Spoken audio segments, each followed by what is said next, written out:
Hey guys, welcome back to the channel. This is story about what if Naruto tired of being compared to Sasuke part 1. Before I start, please do support for more amazing content and comments for part 2. Do consider to subscribe my channel and share my video to your friends and check out the description as well. Let's start the video. Naruto had both his legs hooked around a tree branch, hanging upside down. He had his eyes closed, seemingly focused and ignorant to the world around him. The bliss and calmness of meditation. Sasuke could never chill like that. Not with the raging thoughts that wreaked havoc within his mind. Though he'd admit it to anyone, he was envious of how Naruto could be calm at times. It wasn't that the blonde didn't have his own demons tormenting him from within. But despite it all, he was normal. Infuriatingly, the blonde used this to gloat that he was a more mature and controlled compared to him. It irked him at times. He disliked it when Naruto lorded his superior emotional intelligence over him. Sasuke glanced at Sakura. She sat under the same tree, reading a book. Most likely a romantic story. She should be reading useful things, like ninjutsu, but there she was, reading useless things, and then depended on her teammates to save her life. How she was even in their team mystified him at times. As smart as he was dumb to the question of what kind of balance she brought to the team. Kakashi was sitting on the tree behind them, he had his back pressed against the trunk of tree, a curious mood around him. In all truth, Sasuke was bored. Frustratingly so. This break was long. Whenever they were done with their missions, their pace in returning home was always tortoise. It got to him. There was nothing to do than just talk. And everyone else always had something to do when they took breaks, aside from him. At this rate, he was even going to miss Sakura to sweet-talk his pride. An idea came to him and he did a swift lunge into the air, his body twisting clockwise while he stretched his right foot. Naruto opened his eyes in a snap when he sensed an attack. Sasuke was in front of him in midair, twisting. Naruto immediately crossed both his hands across his face, predicating a kick from the Uchiha. Sasuke did indeed attempt to kick him with his right foot on his face. The kick slammed into his defense. It managed to hold on, but the force made him lose his grip on the tree branch and he was pushed backward. Once he let go of the tree, Naruto flipped twice, trying to balance himself to land graciously. "What the hell, team?" Naruto shouted before he could even land on the weedless ground. He sent a glare toward his teammate, standing a couple of feet away from him. Sasuke shrugged his right shoulder carelessly. "You were wide open. Doesn't give you the right to attack me like that. You know how hard it was to finally close out all the voices. You shouldn't grow too comfortable. We are not yet home." Naruto was a little incensed that Sasuke was being nonchalant about this whole thing. But meditating was a difficult process for him. Especially when he had to shut out the damn nine-tailed Biju within him. It took joy in tormenting him with whispers of hatred and so forth. He still had to shut out the horrors of Orochimaru's bone-chilling laughter. The many fears he had about being captured by that snake and stripped onto a table while Kabuto poked his body with needles and scissors. It took much inner prowess to climb those barriers for Sasuke to pull him out simply because he was bored. You could have just asked. "Well, there is no fun in that." Sasuke smirked. "You're taking competition way too far, team.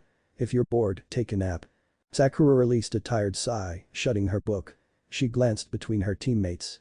Naruto was still glaring at Sasuke. The whisker mark seemed to sharpen whenever he was angry. Gone was the orange, replaced by a crimson long-sleeved t-shirt, short dark blue pants and shinobi boots of the same color. A pouch was tied around his right thigh. Sasuke wore his usual blue and white. For some reason, he seemed to enjoy making Naruto angry. They usually argued. Sometimes, over who was the better shinobi. It was all good-natured most of the time. She glanced at their sensei. He was sitting pretty, giggling perversely while he read his book. It was like he was ignorant that his students were going to end up in blows once more. It was harmless, but the two lacked timing. They would even start it in front of the Sandaime Hokage. She shook her head. "Be nice you two. Naruto, you don't have to get angry," she lectured, shooting a threatening glare at Naruto. Sasuke would just toss that look to the side and ignore her. But Naruto's response caught her a little off guard. Not because of how harsh it was. He was at times stone cold in his treatment when she did something stupid. What caught her off guard was the delicious word he used. "Boyfriend. Tell your boyfriend to stop attacking me whenever he sees an opportunity.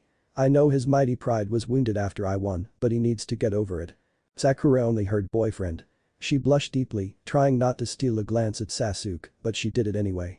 The Uchiha looked stone-faced. Any thought she was having was quickly crushed and the look on his eyes stabbed her on the chest. Her deep shade was quickly replaced by anger. Perhaps trying to reflect Sasuke's thoughts. Or maybe anger that he seemed indifferent to the broad of being her boyfriend. Either way, she could only look at Naruto. "Stop teasing Sasuke like that," she yelled at Naruto. The blonde blinked while staring at her. He grinned and then burst out in a loud annoying laugh that echoed through the trees, causing even the resting birds to flee. He was laughing, pointing a finger at her. It caused all sorts of emotions to twitch within her. This sight was a little familiar and the reasons usually varied.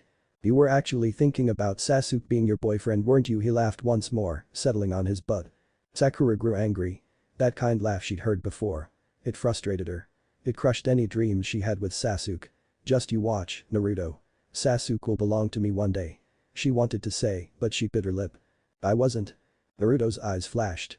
The blue seemed to radiate with mischief as he held out both his hands. "Of course not. You'd never have such thoughts. You don't love Sasuke after all those baiting words." Naruto said them in a slow and purposeful tone before turning to Sasuke. "Hear that, team? Sakura doesn't love you. She does not love you." "He's lying, Sasuke." Sakura halted, slapping both her hands across her mouth to stop herself from saying what she nearly uttered. Once more, Naruto's laughter disturbed the peace, making her red. In anger, she hurled her book toward him. If he was closer, she'd just punched him on his gut. If he didn't decide to dodge anyway. Seeing the incoming book, Naruto waved his right hand and caught it. Before he could pass off another comment, he sensed movement from behind. Kakashi landed soundlessly behind him, still holding his book. "Alright, you have rested enough, let's move." The Jonin announced, lone eye still staring at the pages of his book. Just when it was getting fun. Naruto mumbled, getting up. He looked around for his bag and then walked over to get it. He smiled, handing Sakura her book. She girl just snatched it from him. Naruto shook his head, placed his hands inside his pockets and looked ahead. They were within the Fire Country, returning from another C-class mission. He considered them mightily easy these days. But Sakura would never agree with his assessment. And for Kakashi, it would just be meh. The Jonin could look indifferent to any situation. Though, it was not as it looked. The only one who had his back was the breeding bastard who was now in the lead. Kakashi glanced at Naruto, who was walking by his right side, and then his eyes fell on the back of Sasuke. Sometimes, you'd think this team was dysfunctional. Naruto and Sakura could be like water and oil at times. Then again, with her disappointing attitude, she was at times at odds with the boy she was evidently obsessed with. It reminded him of Obito, but the dynamics were different in this team. But the Uchiha was still the jealous type. And unlike Obito, Sasuke had deep hatred that at times scared him. Naruto was the only other person who seemed to be able to handle it. Unsurprisingly, Naruto's whole life couldn't be defined without hatred taking a large chunk of the explanation. A lonely life that has found some tonic in this team life. At least, he thought that way. "Can we not request another mission when we get home?" Naruto asked, staring at Sasuke's back. "Did Sasuke-kun hit you hard?" Sakura asked, apparently genuinely worried for him. She was mocking him, he knew. Naruto had to hold himself from laughing. She had these eyes of concern. It would be something if she wasn't mocking his thirst for missions. He'd never rejected any.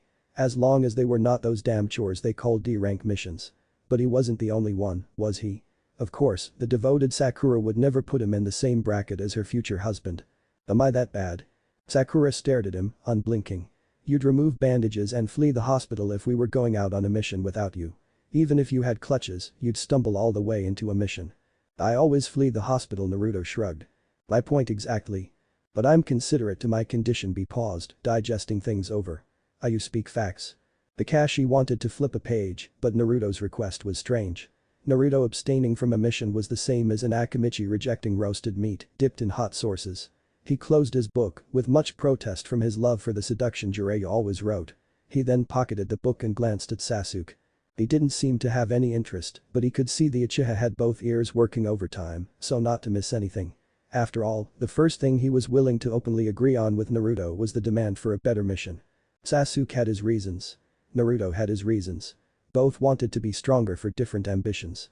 Sasuke was walking toward the path of hatred, while Naruto was trying to conquer the hate that has threatened to drown his very existence since the day he was born. At least for the blonde, he could assume that much. Nobody in this village could claim to know what Naruto was thinking.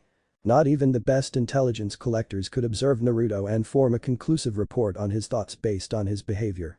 He wasn't predictable. Sometimes, it appeared to be by design. Why? Naruto looked up. The sun was out in full force, just above their heads. But the shades of the leaves at times stood between it and them. After a moment, he shook his head, clearing his thoughts and looked ahead. "Ever since the wave mission, we've done a handful of missions. Each time we seem to face stronger opponents. I have long realized that the shinobi world is not all fun and throwing cool jutsu around as we thought.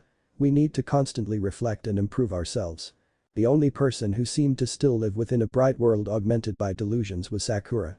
Even till this day, she didn't appear to take things seriously. Then again, why did she have to worry about pulling her weight when her beloved Sasuke was always at her corner to defend her? Their sensei exacerbated the issue by not voicing his displeasure over her progress as a kunoichi. But who was he to judge? She'd probably tell him off if he tried. Best to just put his hands inside his pockets and keep his mouth shut. Continuing, Naruto added. I realize that anything can happen. We saw deaths in our first mission. We haven't been forced into that path, but eventually we will. I want to take some time to improve. Each mission always shows you where you lack. Kakashi smiled. He didn't need to even confirm with Sasuke if he agreed with his teammate. Naruto made sense. Perhaps better than the rest of his teammates, he understood that one day, it was going to be kill or be killed. He didn't wish for them to live this kind of life. But the more they were exposed to dangerous missions, the more they saw the ugly truth of the shinobi world. I'll speak to the Sandame Hokage when we arrive. The Jonin replied and turned his eyes to the back of Sasuke. But did not address the Uchiha. You should also take the time to train as well, Sakura. But if you need any help, I'll be around to help. Naruto rolled his eyes, knowing full well the moment they got home Sakura was going to take a long bubble bath and then spend the rest of her time colluding with her sinister personality of ways to seduce Sasuke. The rest of the journey was quiet and peaceful. By the time they reached the hidden leaf, the sun was already starting to color the sky a bit bloody. The large gates welcomed them. Looking at them, Naruto wondered just how much effort it took for anyone to build them. Then again, with Mokuton and how proficient the Shodai Hokage was with it, it would not be surprising if even putting up the walls didn't make him break a sweat. He glanced outside and each time he returned to the village, he felt a little bit of relief. The outside world was brutal, merciless and unforgiving. Konoha was hell, but it was the lesser evil. He could block out the stares and laugh with the few he knew. But outside, it was a life of the haunted. Danger always lurked at every shade. You never knew if your meal would be your last before those who pursued you finally caught up to you. The Eternal Guards marked their registers as Kakashi addressed them. Another return from a successful mission. A few complaints that they remained stuck being Chunin and on this duty, while the kids showed progress to surpass them soon enough. Go rest. I'll report to the Sandame Hokage. We will meet tomorrow at 4 p.m. to discuss how we go for the next couple of days. At least be on time tomorrow. Kakashi merely smiled and disappeared in a swirl of leaves. I really need to learn how to do that. Probably too much for you to understand. Naruto turned his eyes toward the raven-haired Uchiha. His voice was so cold that a person unfamiliar with it would find it bone-chilling. HMPH says the bastard who stole my moves. Naruto took joy in seeing Sasuke's face twist. But after a moment, he settled. Yours was sloppy. I perfected it. My move nevertheless, Naruto waved his right hand dismissively. I'll see you tomorrow. Gotta go home and rest. And then go for ramen later on. Why don't we all go for something to eat? Naruto raised an eyebrow. They did still need to collect their pay for this mission. But Sakura didn't have to worry about that. She had parents. They would be standing at the door, ready to welcome her back home. But both he and Sasuke were alone. They had no one. Yet, neither of them made such a fuss about keeping the team together and doing more things together. Sasuke did not grace this with response, he just walked away like the lone wolf he was. Naruto sighed. A couple of months ago, or maybe weeks, he would be offering to go with her, even when knowing she'd reject him and then put a knife through his heart. He'd do it. Just to puff her up a bit. But he was no macho. And so, he smiled and then waved his right hand, leaving the girl alone. Instead of walking through the streets, Naruto jumped into the rooftops. For a moment, he stared at the Hokage monument. A mask of indifference settled for a couple of seconds before being replaced by a smile. He had to endure this. After jumping around, Naruto finally arrived home. His damned apartment. The place he has lived since the orphanage became so toxic even the Sandame thought it best to live alone, even when he couldn't even take care of himself. Even a sadist like Orochimaru would have found it too difficult for a child to live there. Pulling out his key from his pouch, Naruto stuffed it inside the keyhole and unlocked the door. He stepped in and then shut it behind him. He removed his boots right at the welcome mat. Loneliness welcomed him. The cold den that often made him miserable when he reminded himself that others were probably laughing and maybe even arguing with their parents. He didn't have that. He never had it to begin with. It was nonetheless much better than being stripped onto a bed with needles poking over his body. That torment was both physical and emotional. At least, he had now learned to live with a bitter loneliness. Kyuubi brat, huh? Naruto smiled sadly as he walked away from the door. He shook his head, walking over to his bedroom. He threw himself onto his bed and faced the ceiling, both hands stretched out. He smiled. Things would change. He would change them. He was going to conquer this. He was Naruto Uzumaki after all. And even with the curses and bad fortune it brought, he was the Jinchuriki of the Kyuubi. And he took pride in it. It was his badge of honor. He couldn't run from it. When you have failed in your futile attempts to win them over, come to me and I will take over your body, show these village true hatred. Naruto shut off this discouraging voice. Nothing would keep him from his dreams. Not even a mountain-sized Biju that honestly frightened the nerves out of him. But the Kyuubi was wrong about something. Did Naruto care to win over the village? The wealthy question. Naruto was just never going to correct it or anyone who presumed to know his motives. It was fine that way. It was much easier for people to ruin you when they knew the roadmap. Hokage office. Hiruzen looked up from the stack of papers on his desk, glancing at Kakashi. He wearily smiled as the Jonin moved closer to his desk before dropping a scroll. Back so soon. We managed to do this one a bit quickly. Hiruzen nodded and then leaned back on his chair. He glanced at the scroll Kakashi placed and then back at the Jonin. Anything I should know? He was supposed to read the mission report, but there was much to do. He couldn't always read every little report on this desk. Sasuke's Sharingan has matured farther. In a couple of more months, it may be fully matured if we continue on the same path. One person who'd rejoice on the progress was Danzo. Although out of character, if Danzo suddenly burst into the office with a bottle of alcohol, calling for a celebration, Hiruzen wouldn't be shocked. But more than any, the one person who would jump was Itachi. It was good news. Hiruzen should be happy that Sasuke was becoming an asset to the village. But the Uchiha had issues. He was major red flag of flight risk. With each day, the danger was more and more clear. He hadn't done anything to make them wary, but his contempt for Itachi and seemingly unquenchable desire to kill his brother was evident with each passing day. There was nevertheless some good news in all this mess. The bonds he was making, especially with Naruto, would maybe persuade him to be grounded. I trust you're paying attention to the situation. I am. Kakashi replied with a nod of his head. The last Uchiha business didn't hold that much value to him. But Sasuke was still an important asset to the village and he had to take care of him, and so was Naruto. Good and Naruto-kun. 13 long years since the Kyuubi incident and the greatest blunders of his tenure as Hokage. And still, Hiruzen could never quite climb over the bitterness he felt over how things have turned out with Minato's son. If not handled with care, it may have blown up on them and the village would have suffered massively. Likely, it would have given the villagers ammunition and the comfort to say they'd been right all along. Naive, Danzo was right about him. Ideals were good. Even at times, to hope was the only thing you could muster. But he had been naive and maybe childish to actually think the villagers would accept Naruto. When had he even seen it?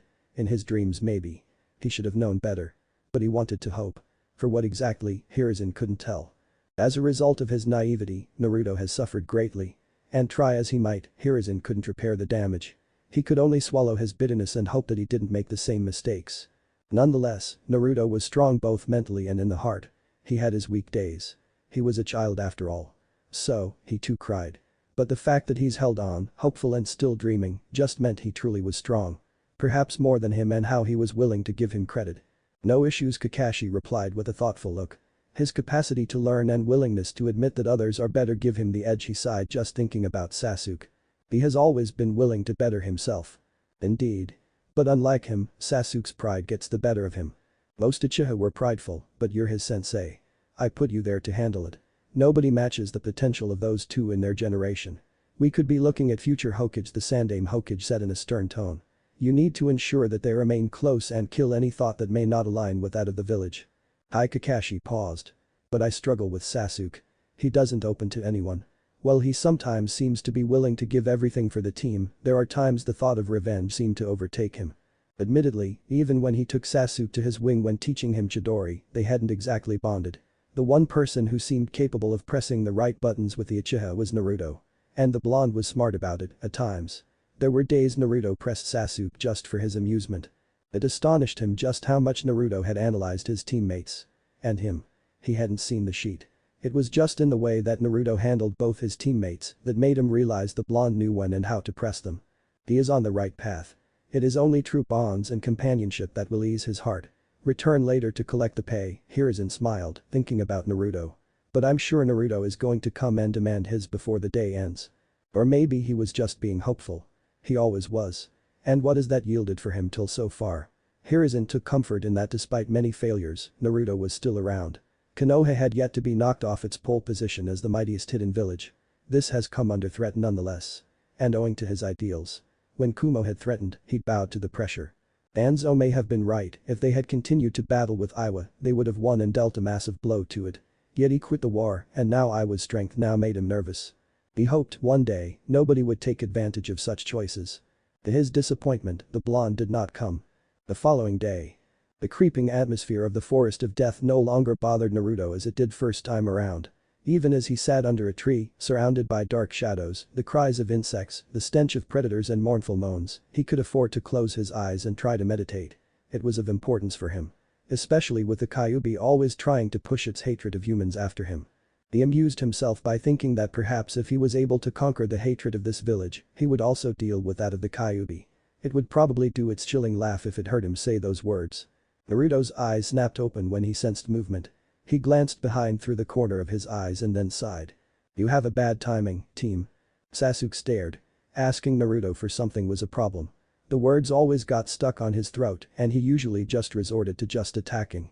These days though, the result was not always pleasant. "How did you even know I was here?" "Kakashi-sensei told me." Sasuke shrugged. "I need a training partner. Training alone is different compared to training with someone who exposes weaknesses." Naruto smiled as he stood up and then faced the Uchiha. "Are you acknowledging my greatness, Sasuke?" "HNN." Naruto shook his head. "Then? What do you mean then?" "I want a training partner." Naruto sighed. Sasuke was not asking but demanding. Arrogant prick. Even when he was asking for help he had that stick up his behind. Naruto sat down. He had time, he could fool around. He knew it would probably just boil his teammate, but that was the target. It was always a laugh when the Uchiha was all red and blowing steam through his nose and ears. "Ask someone, I'm busy.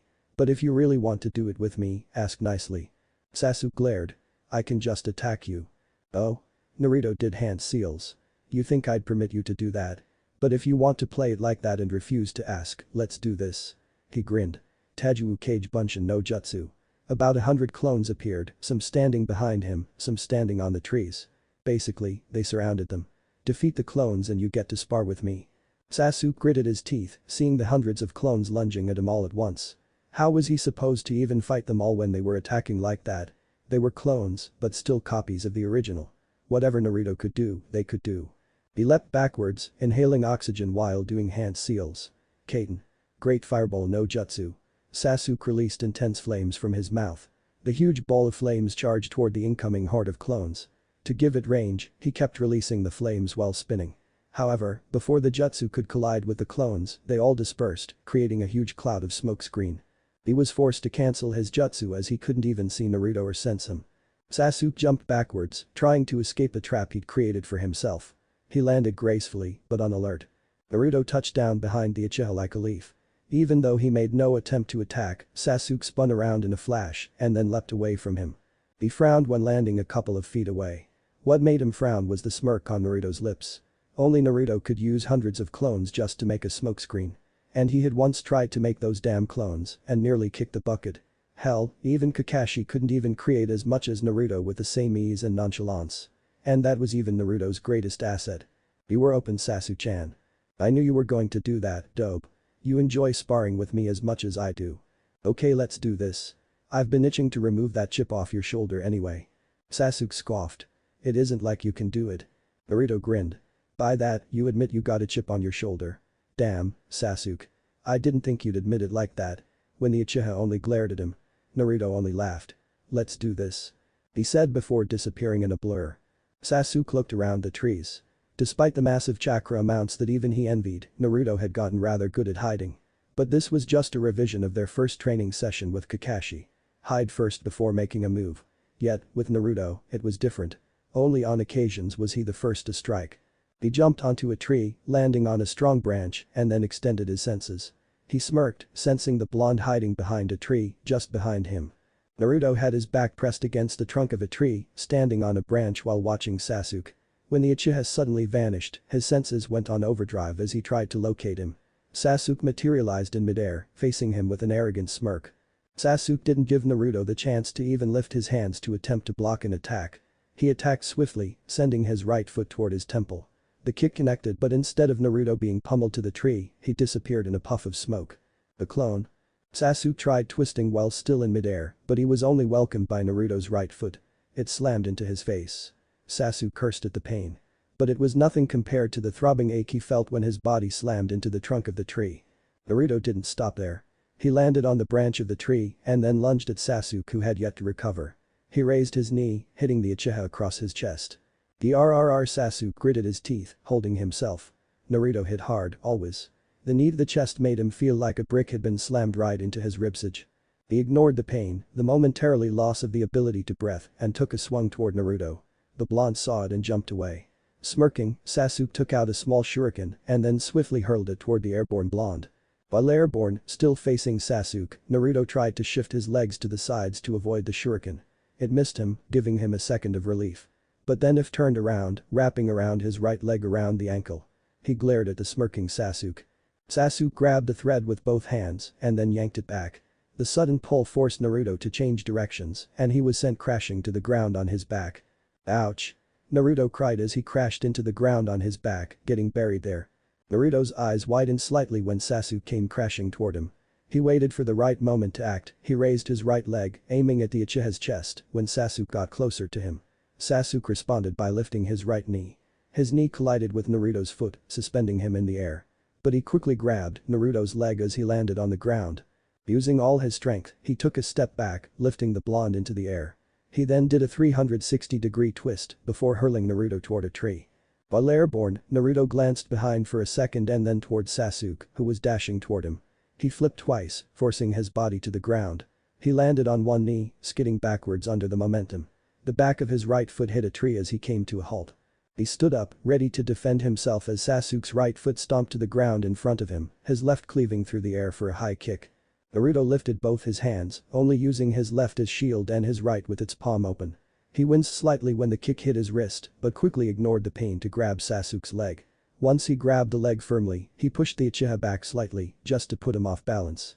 His right foot swept through the ground, hitting Sasuke's grounded leg. The action caused the Uchiha to fall backwards. While falling on his back, off balance with no way to balance himself, Sasuke quickly folded his hands across his chest the moment Naruto let go off his foot. But the blonde didn't leap into the air. Instead, he flashed below him and then wrapped his hands around his waist and then dragged them both to the ground. Boom. Sasuke cursed when Naruto slammed him to the ground, head first. Naruto didn't need to channel chakra into his hands. He had enough strength and he could act before Sasuke could recover his bearings. His hand slid from Sasuke and then pushed the Uchiha into the air. There was enough space between them for him to knee the Uchiha on his back. Sasuke gritted his teeth when the knee collided with his back. He tried getting away from Naruto, but a thread wrapped around him, binding his arms with his body. He glared below as the blonde pulled him to the ground and then slammed him hard. Arg. Naruto stood up, holding the thread firmly with Sasuke tied up. He smirked. You shouldn't leave your things on me, things like this happen. Sasuke glared at Naruto. To be brought to this level. Disappointing. He couldn't allow Naruto to get the best of him. But he hadn't used the Sharingan yet. Still, that worried him. His arms were still mobile. He quickly clapped them, needing chakra before inhaling chakra amounts of air. Pain. Fireball no jutsu. It was a small ball of intense flames that spread out toward him. Naruto quickly let go of the thread and leapt backward to avoid the flames. He stood, watching the flames disperse, knowing that Sasuke was still on the ground. After the flames dispersed, he watched Sasuke get up, grinning in an infuriating manner. I entertained you enough. Come back next time when you can win without the Sharingan. He said, waving his hand in a dismissive manner. Sasuke glared at him. That was just the first round. Naruto released a long breath, knowing that Sasuke wasn't going to go away unless he entertained him. Well, it was not like he didn't gain anything from him, and he always did enjoy fighting with Sasuke. You're going to buy me lunch after this. The proud look and the arrogant smirk, Naruto wanted nothing more than to slap Sasuke across his face. But he did not. He just held out his right hand while sitting on the ground. Sasuke took it and then pulled him up. Both their clothes were torn, but there were no deep wounds. They just had to eat, go home and then change before waiting for the meeting with their sensei later on. Naruto dusted himself and then faced Sasuke with an expressionless look. Using Genjutsu is cheating. Sasuke shrugged. It is not my fault that you haven't mastered the art of escaping it. It was Naruto's glaring weakness, and Sasuke didn't mind taking advantage of it. I ought to get this done, learn Genjutsu at least. Naruto said with a slight shake of his head. I know you just need to disrupt the chakra, but it is still difficult. Especially when he didn't understand much about Genjutsu. They were now slowly heading back to the village. It was enough for training today. Your Taijutsu has improved. I can't even confidently say I can beat you without using the Sharingan. Naruto stopped walking and stared at Sasuke, a shocked look on his face. Can you repeat that? I'm not sure I heard you correctly. Sasuke didn't bother responding to this. It had been enough that he actually said those words. Still, there was no denying that Naruto was a rival. There was no one else he saw as competition in their age group aside from Naruto. Naruto looked ahead, walking slowly. His relationship with Sasuke was brutal. They understood each other. But there was no mixing of words. The Uchiha told him exactly what he thought of him, and he didn't shy away from telling him that he was an arrogant prick with a superior complex. Yet, as they reached the village streets, the fact that they walked in opposite sides became quite clear. Sasuke was the beloved Uchiha and he was the outcast. The loathsome demon brat. There were days they didn't seem to know how to react to him walking around with Sasuke. Perhaps for some villagers, it was fine, the Sharingan could control the Kyuubi. It was sad. But he had to fight this. To earn his place in this village. Looking ahead, Naruto couldn't help but smile. Sakura and Ino were walking toward them. How he loved this convenient meetings. He glanced at Sasuke. He seemed to want nothing more than to flee. At least, it wasn't like the academy days where fangirls would be chasing after him. How he envied that love and obsession. It was annoying, but Naruto didn't have anyone chasing after him. Not unless it was Anbu or Iruka. Sasuke-kun. Ino waved her hand, her speed increasing. Sakura kept up with Ino and then pushed the girl away from Sasuke when she stopped in front of him. Sasuke was her teammate. He beloved. Were you two training? Sasuke looked to the side but did stop walking. He was just not going to entertain this. It was pointless. He glanced at Naruto through the corner of his eyes. The blonde openly enjoyed talking and teasing. He did it with either him or Sakura. Neither of them found it amusing. Well, some of us do take the shinobi life seriously, Naruto said carelessly. He then grinned, ignoring the look Sakura was giving him. Besides, I need to get stronger. No weak person becomes Hokage. Sakura rolled her eyes. Keep on dreaming. You are never going to make it. Not with Sasuke around. Naruto smiled. Sometimes, he didn't stop himself from responding in kind to Sakura's jibes. She deserved at times. Even though he did pity her. I have more chances of becoming Hokage than you actually dating Sasuke, he shot back, his tone a little cold. Ino whistled. That's just cold. Naruto shrugged. He wanted to say Sakura irked him at times. My dear, Ino-chan. Sakura is going to take the lead here. You know, she gets to spend time with Sasuke in missions. Did I tell you that he even acts as Prince Charming at times by rescuing her from danger? That foxy grin on Naruto's lips. He was baiting her. Ino glanced at the uninterested Uchiha and then swallowed hard. She had stopped feeling the obsession long ago. But she would never stop acting like she wasn't interested, not when it would give Sakura a free run. Or maybe she still held some interest. She folded her hands across her chest, looking defiant. I highly doubt it. Naruto shook his head. Just the other day, they were doing the night watch. And you know, I don't sleep at all, so I'm in my tent and I hear Sakura's voice. He changed his voice, imitating Sakura. No, Sasuke-kun, we are not yet married. Sasuke-kun, don't touch there. Hiya. Sakura shouted, her face all red. She lunged at him, trying to punch him. Naruto quickly hid behind Sasuke to avoid getting hit. You were actually thinking about it, weren't you? Sakura faced Sasuke for a moment and then looked away. Why did Naruto have to be like this? He was always trying to make her look like a fool in front of Sasuke. You truly are a pervert. Ino remarked of Naruto. Now Naruto said, his tone a little serious. He stepped away from Sasuke, walking over to Ino. He stopped in front of her, smiling slyly. But not as much as you, ain't it, my dear Ino-chan? Don't put me in the same bracket as you. Ino puffed her cheeks. We are not in the same bracket. You exist at a higher level. And I admire you for it. Should I call you master? Naruto, Sasuke's cold voice halted any thoughts. If you're going to continue with this, I will go home. Naruto let loose of a long breath. Such a bore, he said. Well, ladies. We will be on our way. He walked past Ino, waved his hand. Where are you going? Eat. We can join you. Naruto and Sasuke exchanged looks and then ran off without responding. Sakura glared at the dust. That was Naruto's fault. The way Sasuke seemed to agree with Naruto and even go along with him bothered her as she could never get to that level. She shook her head. She just had to do her best. You know they are going to the Ichiraku ramen, right? Sakura blinked. Of course, Naruto probably even had dreams eating ramen. She wouldn't be surprised if his fridge was empty and there was nothing but instant ramen in his cupboards. Let's just go. To their surprise, the two weren't there. It was about an hour before Naruto was supposed to be at the training ground for the team meeting. He didn't immediately head there but went to the Hokage Tower. The third wanted to speak to him. The steps and the passages were all too familiar. Who didn't he know inside the tower? For as long as he has known to walk, Naruto has often found himself drawn to this place. The main reason being that the old man was the only person who'd shown him kindness aside from the good Samaritans at Ichiraku Ramen, who even allowed him to eat for free. The office was usually busy. Even as he stepped in, the third was busy with some people. Naruto minded his business and settled on the couch within the office. He glanced at the frame of the Yondaime Hokage, the greatest Hokage as far as Konoha was concerned. And also the man who sealed the Kyuubi within him. And most recently, as he'd come to find out, the man was his father. It was laughable that he'd heard it from the Kyuubi. The Bijuu had been taunting him, trying to get him angry. It had told him he was the son of the Minato Namikaze, and yet the village hated him. When he denied this, the Bijuu had remarked it would know best since it had been sealed within his mother and had nearly come close to killing both parents. The latter had been said in passing, but Naruto had observed the watchful gaze. The Bijuu had said it purposefully. A test of some sort. If there was any doubt, that hateful snake had smugly broke the news, simply to watch his face twist in anger. Naruto. He turned to face the third Hokage. The people he'd been speaking with were now gone. Naruto blinked. Had time just flown away while he fought with his thoughts? He stood up and walked over to the Sandaime's desk and sat on a chair. The old man was a little hidden under the stack of papers on the desk.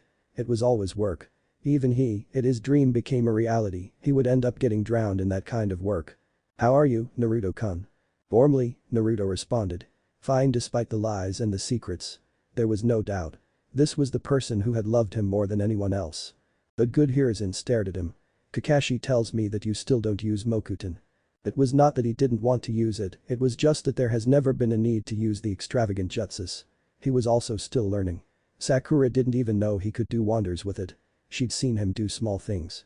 But if he did big things, she would be forced to accept that he could use the bloodline to the same heights as the Shodai Hokage. She would probably faint when she is forced to accept it. For now, they all treated it as if it was normal. He smiled, amused at the image he painted of her trying to rationalize how he could use it. There were some undeniable psychological issues that he refused to think about even when the Sandaime Hokage tried to lead him to it. It isn't that I don't use it. I only use the minimal efforts. The ridiculous jutsu have not been perfected. When there is a need, I will use them. Besides, it was better to keep his cards to his chest. Mokuton was highly coveted. There was the danger.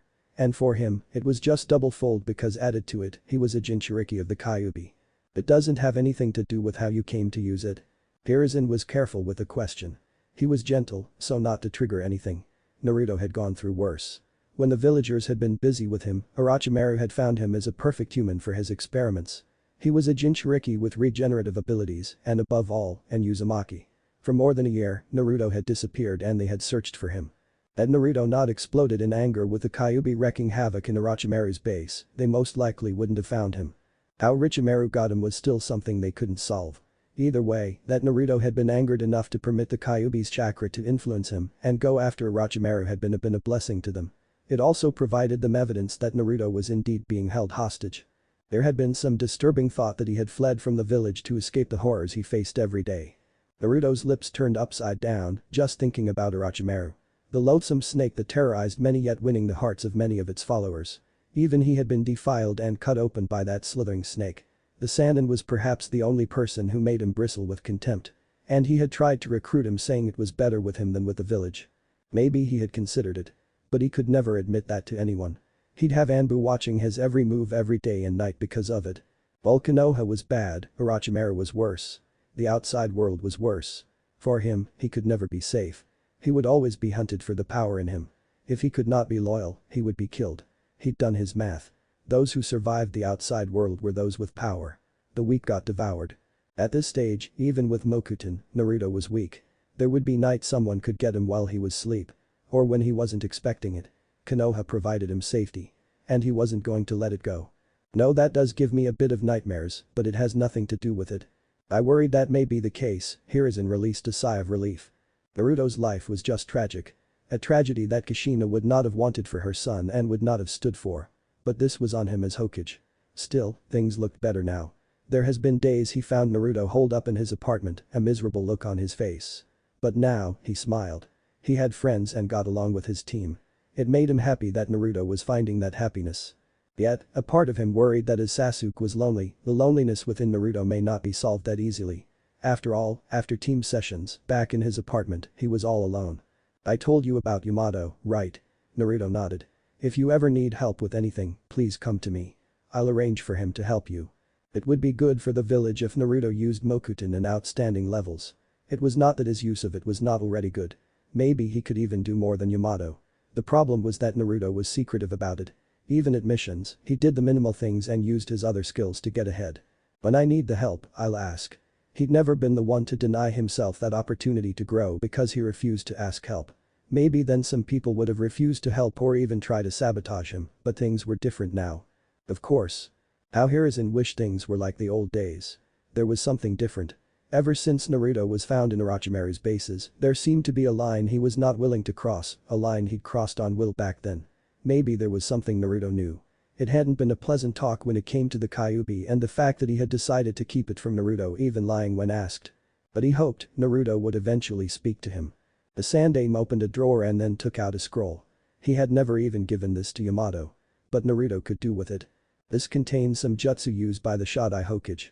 I cannot stress its importance to the village. I'm entrusting it with you, Naruto. Accepting the scroll, Naruto beamed. He had begged the third for some scrolls because he wanted to learn by himself, but the old man kept him away from it. I'll take good care of it, Jiji. You're never to take it with you outside the village. If possible, study it within your apartment using Kage Bunshin. Once you have memorized what you need, bring it back, he then smiled. And of course, I'll want to see your progress. That was something he couldn't deny the old man. He grinned, he could offer that much, and he was sure the third would be impressed. Training Ground 7. Where were you? Naruto raised an eyebrow, looking at Sakura. She was the captain already. She took note of everyone's time. He wouldn't be surprised if she even had time register. At any environment, she would be rather good. She had excellent chakra control, but hardly a feat worth noting since she had just a tiny bit that was pitiful in his eyes. Aside from taking registers, what good was his teammate for if not obsessing over Sasuke? A waste of talents, but she was still his teammate. If only she wasn't completely irrational when it came to her beloved, then she could be reasoned with. Talking to the Sandaime, Naruto said, pushing past the girl. He laid on his back under a tree, resting his head on his hands while facing up. Sakura settled beside him, stealing a glance. Her relationship with Naruto was complicated. Sometimes he was nice and sometimes he was just cold. His words could sting like a bee at times. He was mean, wasn't he? But to others, it was all jelly. Where is Sasuke-kun? Sitting on the tree behind us. Sakura immediately jumped and tried to look for her beloved. Once she saw him, she spoke. Why didn't you tell me you were here? It would not have made any difference. Naruto wanted to tell her, but he decided against it. He wasted his efforts at times by trying to push the hard reality into Sakura about her mad love for their teammate, but she has never responded in kind. You gon' ignore your future wife like that? Sakura turned to him. I don't need your help to get his attention. Really? Sakura registered the sarcastic tone. She realized, given the look in Naruto's eyes, he'd make a snappy comment if she responded harshly. She glanced at Sasuke for a moment and then sat down beside Naruto once more. Why do you have to be like that? She asked in a quiet tone. Naruto shrugged. Trying to save you. Sakura rolled her eyes. And I deserve a cold response when I try to save you from your dream of becoming Hokage. Naruto glanced at the girl. She was in that mood now. Speaking to him like he was her teammate and the one who has saved her life more than once while her beloved Sasuke chased after their target. What makes you think Naruto Uzumaki cannot achieve his dream? He refers to himself in third person. Sakura smiled. But what was the reason? Nothing really. Just that he wasn't Sasuke Uchiha. The Hokage was someone loved by the village and Naruto wasn't by any stretch. After a couple of moments, Kakashi arrived. The Jonin called Sasuke to be closer. The Uchiha appeared, leaning against the trunk of the tree, hands folded across his chest. I've decided that we can take 2 weeks rest. But I expect all of you to continue training. Just know that if we are wanted for a mission, we will have to go. We must always be ready to serve. Hi, Naruto responded, getting up. We missed the last Chunin exams, when are we going to join? Well, still Genin, we cannot do higher ranked missions. The exams are held every 6 months.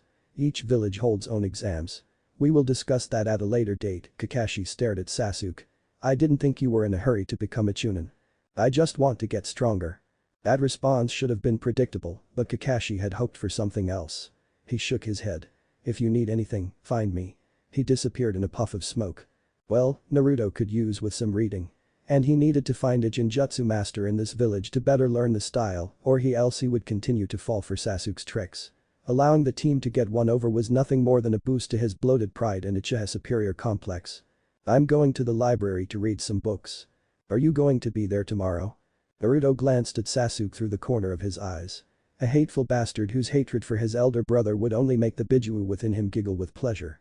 The only debate would only be whether the Kyuubi's hatred for humans and especially Konoha is more than the hatred Sasuke harbored for Itachi. Thinking of the elder Uchiha, Naruto shook his head. The mention of the name was the only thing one needed to trigger Sasuke's anger. He lacked control over his emotions. Sometimes he truly looked like an unstable person who could blow up at any moment. But he was a friend and the only person who could understand his pain and loneliness. Naruto thought he needed to indulge the Uchiha a bit just until he was able to twist him a little. The work in progress, but he would soon need to dip his fangs into the Uchiha's neck. Sure. Sasuke was gone the moment he finished talking. Naruto just rolled his eyes and then started to walk away. Wait, Naruto, Sakura called, rushing over to him. Let me join you. Naruto raised an eyebrow. What is with that look? I'm just surprised you'd willingly join me for a round in the library. I've gone to the library more than you. And your newfound love for knowledge has only started since we became genin. Change is inevitable. Oh great, here comes a problem. Kiba grumbled, seeing Naruto casually walk toward them. It wasn't that Kiba necessarily hated Naruto, he just disliked the effect the blonde had on Hinata. And his often sly way of talking. If they were in front of people, he usually ended with a red face, painted with either humiliation or extreme anger. Hinata quickly turned around, forgetting whatever she had been doing with Kurenai. The Genjutsu master released a long breath as she too turned to the incoming blonde. Shino was the only one whose reaction was much more subtle. Then again, Kiba had competition, and with Hinata it was the object of her affections. What do you want? Kiba stepped forward, Akamaru along with him. The dog growled, though Naruto's reaction was an amused mask which only seemed to make Kiba angry. What's so funny? You. Team, you want to receive a beating. From you. Wouldn't it be more appropriate to say a biting? In that case no, I would rather not. Kiba glared for a long second and then let loose of a long breath. He was getting worked over and if he continued, Naruto was just going to press him and laugh all the way to Ichiraku Ramen. That is no way to treat someone, Kiba. Kurenai's voice was stern. And she had her eyes right at Naruto. You don't know him well, Kurenai-sensei. That was true. Kurenai knew of the blonde. Who didn't? All the jonin knew of Naruto Uzumaki. If you went to the streets and asked about a blonde with whisker marks, they'd point to him. But Kurenai had never spoken to him. Not once. She didn't even remember being so closer to him that he could step on her shadow. So, she didn't know him. She had never displayed any curiosity in knowing him. He didn't make any trouble with anyone. Mokuton. There was a rumor, but the village didn't confirm it nor deny it. But that was still not enough to interest Kurenai. He was here now. And she wished she knew him. Kiba could be rude. But he wasn't hostile. Dogs will always bark when they feel their territory is under dark. Naruto's voice was light, almost careless. But Kiba, why must you display wild instincts like this? I don't like you. Akamaru barked as if to agree with Kiba. Wow, I'm hurt and I thought we had a special relationship. Naruto wiped out a fake tear and then turned to face Hinata. Can you believe this, Hinata-chan? Kiba-chan doesn't like me. What did I do? Team, don't bring Hinata into this. Naruto chuckled, waving past Kiba. He stopped in front of Hinata, smiling warmly. She had her hands around her chest, poking her fingers with her cheeks reddening. Her reactions were always amusing and he enjoyed teasing. Hello, Hinata. And she mumbled something and looked down, but kept her fingers tangling. Naruto put his hand under her chin, lifting her head to face him. My Hinata, you feel a little hot. Want to take off that jacket? Held back from laughing when her eyes closed and she nearly fell. But he caught her and laid her down gently. She had simply fainted. He did that on purpose. Kiba stared. But what? Was I not supposed to speak to her nicely? Naruto asked, acting oblivious to what he had just done. You know what I'm talking about. Naruto smiled. Of course he did. And he did what he did not because he disliked Hinata or anything. Actually, he liked her honesty and that she liked him. She did need to start behaving normal. But he teased her because he wanted her to step out of her comfort zone and start getting used to his presence. Are you just jealous that you don't have the same effect on her? Before Kiba could respond, Kurenai clapped her hands to get their attention. She stared at Naruto, just wondering what he wanted. His relationship with Kiba was something else. But there didn't seem to be malice, and he had already greeted Shino already by nodding his head. Why would you do something like that? Kurenai asked, a bit more sternly than she would have liked. But her stern tone didn't seem to have registered with Naruto. In fact, he didn't even twitch as he responded in a casual tone. Hinata is purely kind. She is afraid of harming others. A wrong attitude for a kunoichi. But blaringly, she lacks confidence. We learn by experience. The more I am closer to her, the more my presence becomes tolerable to her and she can be brave enough to speak. So, he wasn't doing that just for a laugh. She had gotten the wrong thought. He was trying to help Hinata. He could do it in a better way. She did lack confidence, and her fear of harming others is the reason she lost her title as heiress of the Hyuga clan. What can we help you with, Naruto? Ah yes, Naruto stepped toward the Jonin. Kurenai was a wonderfully looking woman. Her ruby eyes were alluring. He smiled, wondering if he should comment on her looks. But then figured since she was older and he was just a brat, she might think he was some pervert. The others he knew. Kiba he knew. Shino he knew. With Hinata, it was simple. He adapted himself to their personalities. To suit himself and to know how to predict them. It was nice living like that. Focusing on the Jonin, Naruto spoke once more with a smile. Kurenai Yuhi, should I call you Kurenai-sensei? That is fine. Kurenai-sensei. Then Naruto's expression changed slightly. It was a little more serious. I have been training and my teammate has exposed a fatal flaw in me. Genjutsu. I have been told that you are the best Genjutsu user in the village. And I want to learn a couple of things. Well, not become a Genjutsu master. But I want to have an understanding that will help me be able to counter it. I came here to request your help and would be grateful if you could help. He bowed slightly. Kurenai was taken aback by the request. A genin wanting to learn a little about Genjutsu. Not even her students had asked that much of her. Why do you want to understand it, not master it? I think at the moment, trying to master it would be impossible for me. My teammate can master Genjutsu fine. She is smart enough. But what helps her is that she has perfect control over her chakra. But that is to be expected since she has this much. Naruto raised an index finger making a tiny symbol. On the other hand, my chakra levels are just too huge for me to perfectly control now. I can and will, but now I have other priorities. Kurenai looked thoughtful for a moment. I'll speak to your sensei first, maybe the Sandaime. Naruto was not just any brat after all. The third Hokage would have keen interest in what is taught the blonde. Of course, Naruto replied with a nod. I look forward to hearing from you, Kurenai-sensei. He turned away, facing Kiba, and then smiled. See you around, Kiba-chan, he said, and then disappeared in a puff of smoke. Kurenai blinked. Was that a Kage Bunshin? A knock at the door, who could it be? Hardly did anyone ever come to his door. Naruto would never claim to be the most social animal. But he does become loud when in crowds. Oh, it's the perverted Sannin. It was a subdued response from Naruto that made Jiraiya raise an eyebrow. He was a Sannin, and the blonde couldn't show enthusiasm at having a figure like him knock on his door. Brats of today. They had no respect for the elder generation. Then again, Jiraiya could never say that he had a great relationship with the blonde. It wasn't that Naruto disliked him or anything, he was just indifferent to him. Unexpectedly, his expectations when he first appeared before Naruto was a look of awe and praise, but Naruto hadn't even recognized him at first glance. Even when he gloriously introduced himself, there was not even a change of emotion. What is with that response? Jiraiya asked as he stepped inside Naruto's apartment. He'd been warned not to just burst inside as if the place belonged him. And he wasn't going to make the same mistake twice. Naruto shut the door behind him and then walked over to his kitchen where the table was littered with scrolls. He sat down, picked up a scroll, silently studied it for a couple of moments, and then glanced at the Jiraiya who was looking at him questionably. You came at a wrong time, that's his why. Once you realize I came here for you with a gift, you won't be saying that. Naruto raised an eyebrow. You sound excited. Well, I am going to give you something that is really powerful and of which I am a custodian. Oh, Naruto stared back the scroll.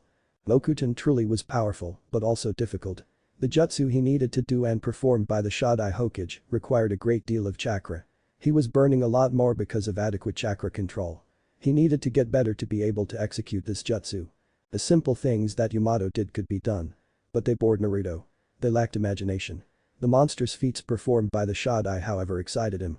But at the same time frustrated him because of how complex they were. Either way, once he got a grasp of everything, he would be sitting pretty. I don't think it would be anything more important than Mokuton. Even better, at least from where I stand. Jiraiya grinned. I want you to sign a toad contract. You'll be able to summon the toads during battle and you will even become a sage, like me and the Yondaime Hokage. The Shodai Hokage was also a sage. If you learn this, it will strengthen your jutsu. I've read that sage are extremely powerful. These scrolls do point to the power of sage jutsu. That is why I said this was important. The excitement in Jiraiya was clearly apparent. What stopped him from raving was Naruto's indifference. Naruto folded the scroll he was reading and then faced Jiraiya. By the way, I'm just a clone. Jiraiya blinked and then stared. How had he not recognized that? Before he could even say anything, the clone disappeared in a puff of smoke. Forest of Death. Jiraiya found Naruto sitting on dense roots, head resting on the palm of his right hand, with his legs folded. He moved closer and then touched the roots. Naruto must have created it. He hadn't thought that the blonde had improved this much with his control over Mokuton. Last time, Naruto could only create a clone. But as he was told by the Sandaime, Naruto thought the Mokuton clones were useless unless he was embedding explosive tags within them. What is it about the Toad contract? Jiraiya stared at Naruto. His expression was flat, but he was looking directly at him. Whether he was interested or not was another matter. He had found that even when the blonde was smiling at times, he was difficult to read. But having lived in the environment he found himself within, Naruto must have learned to read expressions better than anyone, and that meant being able to school his features as well. Why couldn't I realize it was a clone? That. Naruto changed positions. It is a simple matter of chakra. With me, you can only tell which is which by measuring up my chakra levels. If you know me enough, you'll tell the difference. Considering that you have not seen me in a couple of years, it is understandable that you could not tell. I see you don't sound happy to see me more or less, Jiraiya grumbled. Naruto blinked. Must I be? He tilted his head slightly. He knew why Jiraiya always tried to get closer to him. And it had nothing to do with the Kyuubi or Mokuton. If it was Yamato, he could understand. It was about his parents, Jiraiya just could never be open about it, like his sensei. Must you not be? At times, Jiraiya wondered just how smart Naruto was. Sometimes, he thought the blonde was manipulative. There was evidence to back it up, it was just something he felt whenever Naruto opened his mouth. At this, he thought that Naruto was trying to take him toward another subject that he didn't want to entertain. I don't see a reason I should be you or just Jiraiya the Toad Sage to me. There is no other relations I could speak of. If it was Kakashi-sensei, I could smile. He is my sensei. Naruto shook his head and then changed the subject. The contract. Why do you want me to sign it? I want to take you as my student in the near future. Oh, that is surprising. That would be cool. Naruto stood up. But we can talk about the contract then. I'm little familiar with how that works. But I suppose toads would be a lot more helpful as partners in battle compared to Kakashi-sensei's summons. But it doesn't answer why I must be your student. You rarely take students. Must there be a reason for wanting to take a student? Yes. There has to be a reason. It is something personal or you just see the potential and want to mold it. That is reason enough. Naruto already knew the reason. He knew, but he didn't like people trying to get close to him under false pretense. Weren't there enough lies already? Must there be more to it? Jiraiya frowned. Naruto wasn't that starved of affection that he was willing to jump into the hands of anyone who showed him care. Perhaps he'd underestimated his strength and that he would have thought that just by simply showing up, the blonde would be all over him. It wasn't a matter of trust. Or maybe it was. After all, Naruto wanted to know the reason behind his goodwill. Jiraiya had reasons, but he didn't want to share. This was all going to give him a headache. The third is my sensei, and he has asked me to look after you. You are a valuable member of Konoha who uses Mokuton. We have high hopes for you. The Sannin then grinned. You want to surpass even the Yondaime Hokage, don't you? I was his sensei. I can help you. Naruto jumped from the roots and landed beside Jiraiya. He held out his right hand, stared at it while deliberating events that could have possibly unfolded. The Sandaime couldn't have forced this on him. If anything, a better teacher for him was Yamato. If the old man was going to force a sensei on him, it would be his fellow Mokuton user. Jiraiya couldn't assist him with his training in that regard, so it wouldn't make complete sense for the Sannin to be forced on him. I have been alone since I was born, Jiraiya-sama. Mokuton. Is that the only thing valuable about me? I have asked myself this question time and time again. Sometimes it is about the Kyuubi. I wonder, is it the only reason the Sandaime is even close to me? If it was because of the Bijuu, then he would have made sure I learned to control its power. But the Sandaime sees me as a child. I think if it was possible, he'd rather I not even use the power. But that is just wishful thinking. One day, I will have to use this power. He glanced at Jiraiya at the corner of his eyes. I've already said, we can talk about the contract when we get to the stage where I learn from you. Is there anything else? He was losing this battle. The Toad contract was his entrance to Naruto's life. And what was that reasoning? It made him cautious. Wary even. But he resisted the urge to look at Naruto with suspicion. You have no issues studying under me. My strength is my own, and I already live under the cloud of the Kyuubi. My desire is to carve out my own identity. I do not want to be known as the student of the Sannin. I want to be Naruto Uzumaki. He looked up into the burning sun. Quickly, he looked away. I've been known by other names. Kyuubi brat. Demon. Many things. Studying under you gives me the chance to learn more valuable things. But I won't become your apprentice. The Yondaime was your apprentice, yes. If Jiraiya was not saddened by Naruto's talk he would have been trying to argue with him. But he could understand. To want Naruto to adopt his ideals would be denying him what he has been denied all his life, an identity that he crafted for himself. That is fine. Is there anything else? You done training? You kind of ruined the mood. Besides, I'm feeling a little hungry. I need to eat, rest up for there is more training later on with Sasuke. Naruto smiled. And oh, I'm not refusing your help. But there is one condition. What? I'll tell you when you come to tell me we should begin our training together. Hint, I lived my life not knowing why I was hated, every night asking myself why I was called a demon, the Kyuubi and other names. And that was because the old man refused to tell me. Had I known, things would have been simple and less painful. Making me sign the Toad contract means I become the next Toad Sage, your successor. If that is going to happen, if I choose to permit it, you'd have to start by showing me all your cards. If not, I will walk alone. I've done that for most of my life, building my own strength. And I know I can continue with it. Of course, he was only going to accept Jiraiya's help if he couldn't find the secrets behind the Shodai Sage Jutsu. Signing the Toad contract would be made pointless if he could attain the same sage power as the first. How's it even going with Mokuton? Jiraiya asked instead of responding to Naruto's statement. A look of frustration washed over Naruto. Frustrating? He replied. I suppose I do require guidance from Yamato. Jiraiya found Kakashi at the memorial stones. The Jonin was standing still, unmoving with a dark cloud hanging over his head. Some things were never going to change.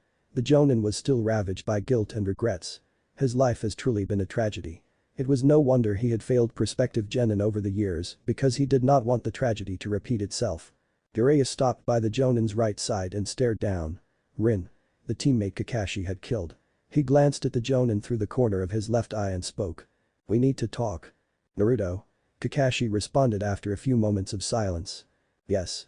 Kakashi continued staring at Rin's name for a couple of seconds before responding in a quiet tone. You spoke to him. If the Sannin was like this, then he had met the blonde genin. A complicated person, yet a person who took things in a simple manner. Perhaps it was because he had seen much worse. There would be no denying that. Yeah, Jiraiya paused, spreading his senses around. Once satisfied, he continued speaking. What am I missing? How far is he even with Mokuton? Kakashi adopted a thoughtful look on his face. He can defeat Sasuke, and that is someone hailed as a genius. He may be much stronger he looks. I don't know his full capacity with Mokuton. He doesn't use it that much. He rarely does so. I asked him about it and he said what he could do would be a mockery of what the Shodai could. He said it with an embarrassed look on his face. He sets higher standards for himself. But hardly surprising. He has good grasp of ninjutsu. How good? You'll see, Kakashi responded. But that is not what you came to talk about, is it? He may be a little difficult to crack. That is because Naruto is not gullible. He is independent and not too trusting. Just because you are Jiraiya doesn't mean he is willingly going to go with you. One more thing, he is adept to lies. He has seen people lie to him more than enough. There were times when he tried to make friends and it all ended horribly wrong. The best policy is just to avoid the issue than tell an outright lie. That was something the Sandaime was rather good at. But of course, Naruto wasn't going to trouble anyone but calling them on their lies. What did you want anyway? I wanted to have him sign the Toad contract and told him I wanted him to become my student. He smiled sadly. He didn't seem too thrilled about it. But he did not refuse. Naruto does value his independence. Still, just how smart is the brat? His words seemed intentionally leading. Kakashi shrugged indifferently. Most of the times, Naruto was a pleasant person with no hidden intentions. There was nothing suspicious about him. He had observed the blonde long enough. Smart enough. He reserves that attitude for you. And a little for the Sandaime. With everyone else, he is a delight. Training Ground 7. Naruto fell to the ground on his back, careless of the dust. He was just worn out and only wanted to take a nap. He ignored the pain when he hit the ground and glanced at his right. A battered and bruised Sasuke followed his example. He turned away from the last Uchiha and stared up at the green leaves that hid the sun from them. Training with Sasuke was brutal. But he enjoyed it. Sasuke was faster than him. He was a lot more fluid with his movements. A compliment he would never openly admit to the Uchiha, lest he puffs up that arrogance. Physical strength Naruto had and his reactions were improving. The first part was improving physical prowess. At any fight, you were going to use Taijutsu. It was just the basic that sometimes proved to be the difference between victory and defeat. Itachi must be starting to get afraid now, Naruto said so purposely, just to see Sasuke's reaction. The reaction was predictably instant. Sasuke flashed a hateful look toward him. His amused look only served to press the Uchiha the wrong way. You're just predictable that way. Naruto faced the leaves. Not once did he think Sasuke would suddenly throw a kunai at him. After all, this was his partner. In missions, Sasuke was the one who watched his back and he did so diligently. After a long moment, Sasuke bottled his anger and then responded. When are you going to start using that bloodline? You're going to ignore that talk just now. There is nothing to talk about. Naruto snorted. If you end up getting filled up by hot air, it is something to talk about. I fear that the day he appears before you, you are going to recklessly attack him even when you cannot even lick his boots. Sasuke glared at him through gritted teeth. You do not understand. Of course I don't know. I have never claimed to understand, but I know enough that at this stage, you're going to end up getting swallowed. Naruto smiled sadly. You are my friend. The only person I can truly call a friend in this village, and it would be sad if you did something reckless. How would you react to someone who killed your parents? Your entire clan just because he wanted to test his strength? The anger and pain. The betrayal. Naruto could feel it all. Sasuke must have truly looked up to his elder brother. Naruto could never understand what it meant to have an elder brother to love you. He had no one. Younger, he had come to believe that he may truly be what the village called him. I don't know. I have not yet hated someone to that level. But you know I'm a Jinchuriki. Sakura is ignorant, so it can't be helped. Despite your superior complex, you must know just how I'm treated in this village. The same look you have when you think of Itachi is the same look the villagers give me. Sasuke knew. He had known long ago how Naruto was viewed. He was loved and Naruto was hated. The fact that Sakura could not see this was just ludicrous. But she was that ignorant. She shouldn't be a Kunoichi really. The Kyuubi caused a rampage in this village that killed many people. I can understand their hatred for it. Yes, that is why I'll say, in some ways, you and the villagers seem alike at times. Don't put me in the same bracket as those ignorant people. Sasuke replied in a stern tone. Seemingly offended. I understand their anger for the Kyuubi, but not their hatred for you. Does not change anything. You are still the same. Hateful people who cannot see past their hatred. You ought to learn to control your emotions. I'm almost certain that you'd abandon anything just to kill your brother. Killing him is the reason I live. How I pity you, Sasuke. To simply dedicate your entire life to killing just one man. The Uchiha won't be revived. What honor is there in doing so? Instead of trying to create new memories of the Uchiha, you are just going on a dark path. Sasuke snorted. Dark path. What of you? Don't compare me to you, you hateful child. I'm content with my life. I have dreams. I have desires. Negative thoughts. I have them. There is no person doesn't have negative thoughts.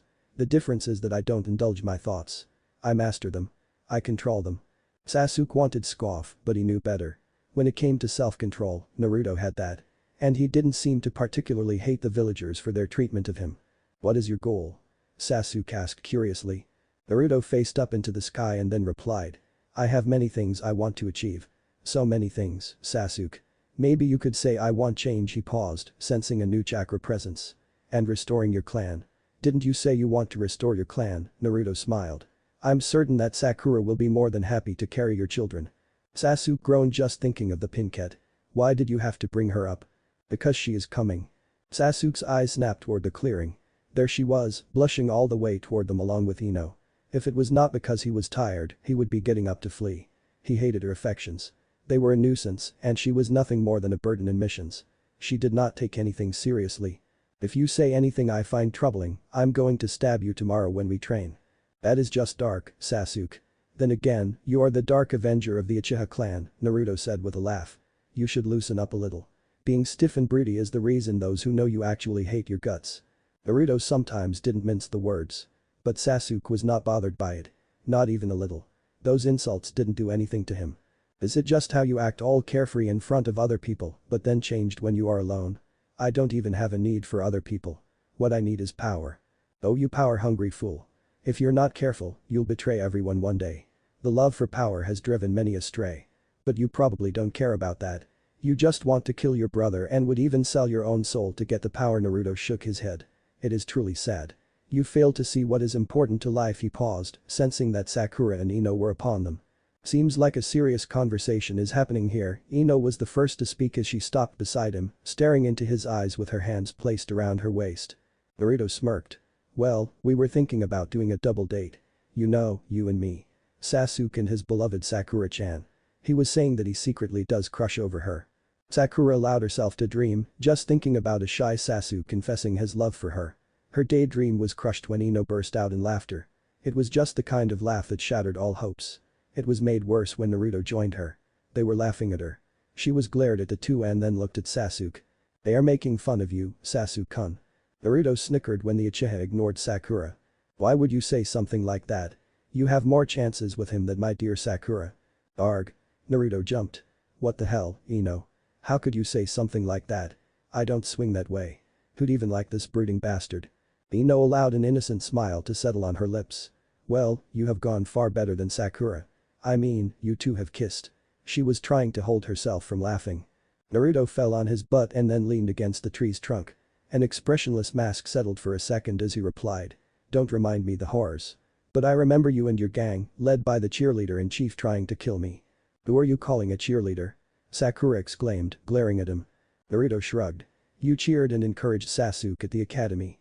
Even followed him home and then jeered anyone you perceived to be an enemy." Sakura had no response. Always when Naruto and Ino combined, she was always left without a place. She honestly envied their relationship. They never hung together, but whenever their paths crossed, they acted like best friends. Naruto was her teammate and she couldn't even interact with him in the same way. Then again, Naruto seemed to get along even with the others. He bickered with Kiba, but that had to do with Hinata and it was always friendly. The same could be said about Sasuke. In her silence, Naruto spoke, addressing Ino. "I frown with disappointment each time I think that you were actually part of that group, Ino," he said with a stare. The look on his face clearly complimented his words.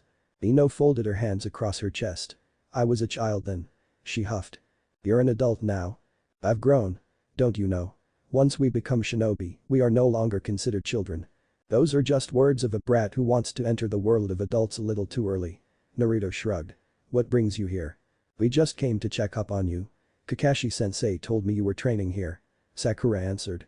Their usual training ground was currently off limits. The Anbu were supposedly using the forest for something and they were told to keep out. "You spoke to Kakashi-sensei?" It was Sasuke speaking, for the first time since the two girls arrived. He seemed curious about that. "Well," Sakura smiled brightly. "I wanted his help about my own training. I don't want to be left behind the two of you and besides, she knew that sometimes she was a drag to the others. Naruto always had to save her when things became dangerous." "Things are looking bright," Naruto remarked. "So, how about our double date?" "Who said I want to go on a date with you?" Ino asked staring at him. Naruto put on a hurt look. "Wow, I actually thought you liked me, Ino. But I was wrong," he shook his head, smiling sadly. "Let's call it a day, Sasuke. I don't think I'll be able to come in tomorrow. I'm a little hurt at the moment. It might take some time to recover." "Damn, don't think I can even stand you. Sakura obsesses over you and even the delightful Ino. You almost sound believable, you know." "Wait," Sakura butted in, a surprised look on her face. He was faking that. Naruto and Ino looked at each other before shaking their heads. "Was there something in particular you wanted?" "Kakashi-sensei said I could join you too. He said it would help better improve our teamwork." "Great." It was not Naruto who responded, but Sasuke. He wasn't being sarcastic either. The Uchiha then stood and then faced Naruto. "Tomorrow, then?" Naruto nodded. Sasuke then turned to walk away. "Wait, team." Naruto called. "You forgot something." Sasuke stopped and then turned around. He gave that look that clearly said, "What?" in the most unpleasant way. "The chip you carry on your shoulder." Sasuke glared. Naruto laughed. Amused, Ino gave her hand to help Naruto get up. Once he took it, she spoke. "Are you always like this?" "What?" Pissing off Sasuke. "And making fun at the expense of Sakura?" "Of course not. I'm a delightful person," he replied with a foxy grin. "Sakura doesn't say." Naruto shrugged and leaned in on Ino's right side. And then whispered. "Sasuke has her so whipped. I can save her life now while he just watches without interest and she could go and dream that I was Sasuke who saved her life and wake up the following day believing so." Ino scoffed, but she would not disagree with Naruto. When it came to Sasuke, Sakura didn't want to hear anything. Her devotion and love for him was honestly disturbing. She just could never grow out of her academy days fantasies. She shook her head. At least, since graduating and experiencing a bit more of the shinobi world, she had grown. Sasuke didn't care for Sakura. It was debatable that her friend even saw this. Even if she did, she most likely had some reason or an excuse to condone it. "You're her teammate, aren't you supposed to help?" Naruto shrugged, removing himself from Ino. "I try," he said before turning to Sakura. "Be here tomorrow at 8 AM. He then smiled at Ino. Later, Ino thought to give him the middle finger, but she smiled warmly. The poor guy already had a tough time living in this village and he was not a bad person despite what others may claim. She just wished Sakura was a little nicer to him. What is with you and him? Ino shrugged. I should be asking you the same question. He gets in the way. Jealousy isn't a good thing, Sakura. I don't want to hear that from you. Well, Naruto was right. When it came to Sasuke, Sakura was stubborn. But she could understand she too had been stuck in this kind of life before. She had been a fangirl. Competing with Sakura and the other girls because Sasuke was cool. But now, she didn't think so. Hokage office. The Sandaime smiled pleasantly after Jiraiya stepped into his office. It always gave him some comfort when he saw his only loyal student around. It gave him a pat on the back, always telling himself that not everything he has done was a total loss. He shouldn't even be active now, but he couldn't quit because his students had disappointed. But at least, Jiraiya was still breathing and serving Konoha to the best of his abilities. When did you return, Jiraiya? Yesterday, the Sannin responded, staring at his sensei. You look a little happier than last time I saw you. I was still dealing with Naruto after he confronted me about the Kyuubi. He smiled, he should have known that it would happen. The Bijuu was sealed within after all. It was a difficult moment for him. He'd never seen Naruto look so betrayed and hurt. For some days, he thought that perhaps his relationship with Naruto was over. But now things are looking good. For you maybe. Jiraiya paused, shaking his head. I met him. My road is going to be a little more difficult. Hardly surprising. Ever since realizing that I kept the truth about the Kyuubi from him, Naruto has come to conclude that there are many things I'm hiding from him, even about his parents. That was a touchy subject that Hiruzen always tried to ignore, but he had a feeling Naruto suspected something. He just could never ask because he knew it was going to be an emotional talk that may not be pleasant for him. He knew it was only a matter of time before this happened. You think he knows something? I don't know, he probably suspects something. He is not that stupid and we don't know what Orochimaru told him. Hiruzen shook his head. He always dreaded the thought. Have you spoken to Tsunade? I saw her. The Sannin frowned. She refused to return. Still racking up gambling debts and roaming around freely. She is only safe because she is a Sannin. He shook his head. She won't return. Allowing Tsunade to roam free despite her talents, one of the things that has earned him some angry retorts from Danzo. Worse, there was also Orochimaru, who he had allowed to leave simply because he could not kill his own student. But he'd understood Tsunade's pain and allowed her to cool her head, but it didn't seem like she was ever going to come back home. You think I have given her enough to work over her issues? Well, it isn't like you can send Anbu after her. But you can force her to return. Tsunade is a valuable kunoichi to Konoha and we are wasting her talents by allowing her to roam free. Naive. Indecisive. And frequently lacking the spine to do what has been done. The thoughts haunted Hiruzen. You've just never been willing to go that far. Jiraiya cared for Tsunade, but he didn't know about forcing her to return to the village. There was no war. The village was not under any attack. She was not needed, but he understood Hiruzen wanted someone to replace him as Hokage. He had already turned down the request, but maybe Tsunade could do it. When you meet her next time, tell her she will be branded a rogue shinobi and a bounty on her head will be placed. That puts her life in danger. There are dangerous criminals out there who wouldn't waste time terrorizing her. She is powerful enough to handle any threats, but if she does not want to face that threat, she just has to return home. She doesn't have to become Hokage.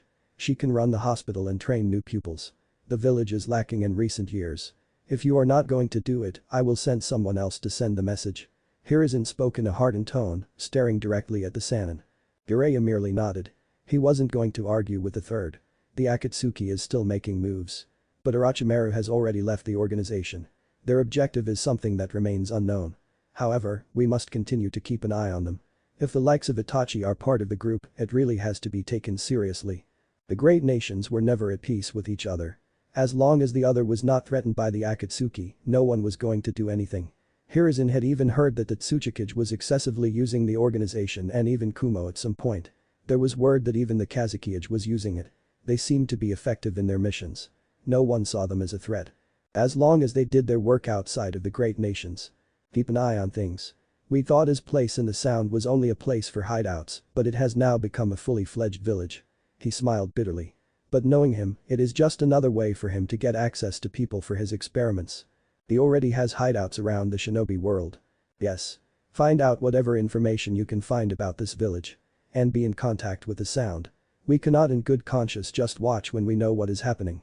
He is our problem, and we will deal with it. Hiruzen knew that Jiraiya had never had any intentions of killing his former friend. But Hiruzen was now willing to do what must be done.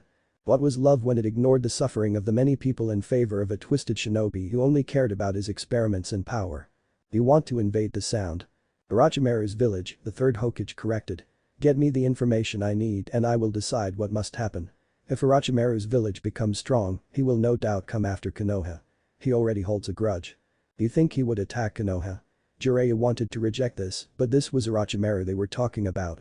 He was arrogant enough to plan an attack and twisted enough to make an attempt to execute it. How things change. Some years ago, he was trying to get the man to return to the village. But who would have accepted him after what he did? And not to mention, he had already hit them where it hurt the most with Naruto. Of course, that was something they all tried to ignore. The village didn't even know about, only a few knew. If they knew, it would only add to the burden on Naruto. Speaking in a bitter tone, the Toad Sage added. We speak of wanting peace, but even after everything that Orochimaru did, I was willing to forgive him because he was a friend. But now I think about, what about those many parents who lost their children because of him? Who was even going to forgive him for his crimes? He hasn't even stopped doing what he was doing in this village. We are often willing to overlook certain things when it affects us personally. And when we think it is someone we know, we always think that there is a chance for them to repent, ignoring the pain of others. Hiruzen smiled. We are all guilty of that in some times of our lives. But we must now do what we must be done. Orochimaru cannot be changed. I wish he could, but we cannot ignore what he has done. If he was someone we had no personal connection with, we wouldn't care. What the Akatsuki is doing now is less horrible compared to the pain and damage he has done. But with them, we are quick to act. Because we have no relations. He shook his head. One person who'd gladly even lead the attack would be Danzo. He has campaigned for action to be taken against the Sannin for a long time now. I will gather what I can. Jiraiya's expression turned serious. Do you talk about what happened with Naruto after Orochimaru had him kidnapped? Hiruzen's smile slipped. No. It is something that still weighs on Naruto heavily. From the village to Orochimaru, that is something I think he tries to pretend never even happened. That is helped because memories are bundled. We had considered sealing those memories, but it would have done more harm than good. We will eventually have to deal with it. Of course. I'm waiting on him to talk about it. For now, Naruto is happy. He has friends and is finding ways to deal with the villagers' hatred. I want him to handle things at his pace.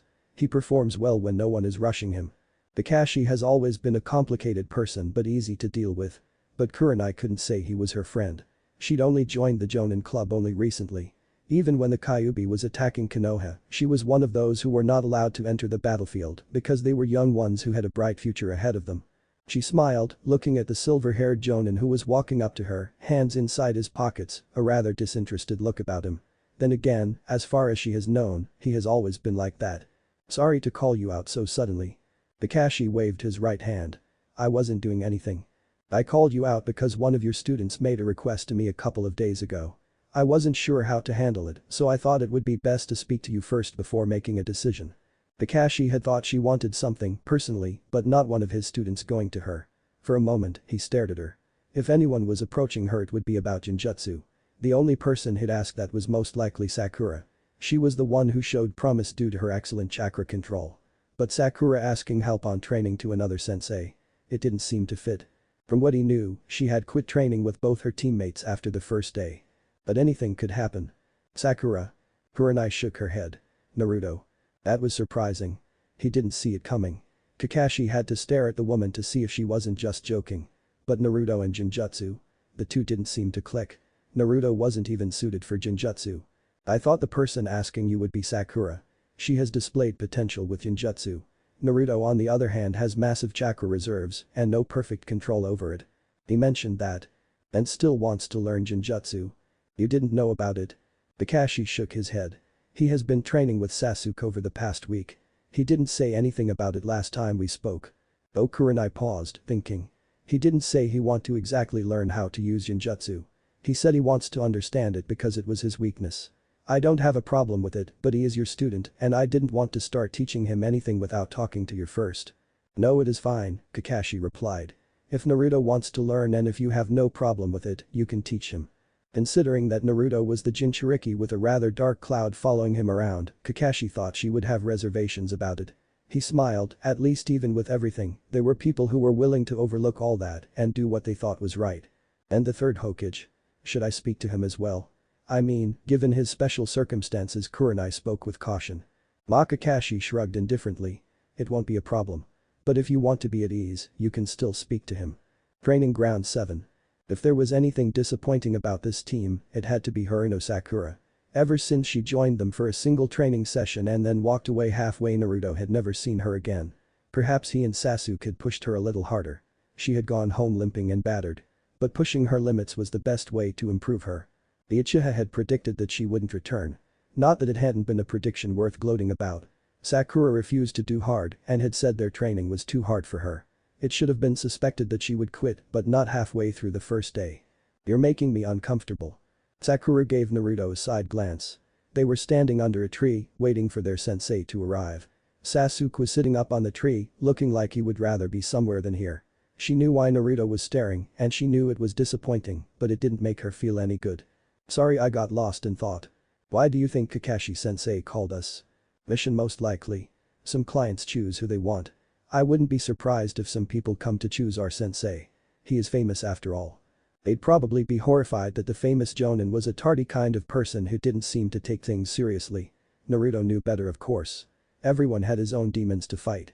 He'd come to see that in this life of a journey, it was a rough ride that would cripple him if he was not strong enough. The hatred from the villagers. He'd managed to stomach it. But the shinobi world could corrupt it all by forcing him into situations where someone had to die to protect his teammates or the mission. I thought we'd get a little more time. Naruto shrugged. He glanced up at Sasuke for a moment before shaking his head. It complicates things, especially if it is one that takes us a little too far from the village. Indifferent. No, he would be disappointed if that was going to be case. After all, he hadn't even heard back from Kurenai to even begin his study of Genjutsu. Yo. Kakashi greeted after popping up in a puff of smoke. Sakura wanted to shout that the man was late but decided against it. She just sighed and stared at her sensei, hoping that he would not say anything about her running away from training with Sasuke and Naruto. She was glad when he went directly to business. We have a mission. No more training for today. Make sure that you recover and get enough rest. Meet me at the Hokage Tower tomorrow at 1 p.m. sharp. And pack enough gear to last over 3 weeks or more. After saying that, the Jonin disappeared in a puff of smoke. Later that night. Still up? Naruto didn't immediately respond but stared down at the village streets from the rooftop of his building. The sky was dark but the lights brought in light. However, the alleys were dark and some nasty things happened there. Naruto had seen his fair share of madness while wandering about the night streets as a little boy, trying to find a hole he could crawl into and escape the misery that was his lonely life.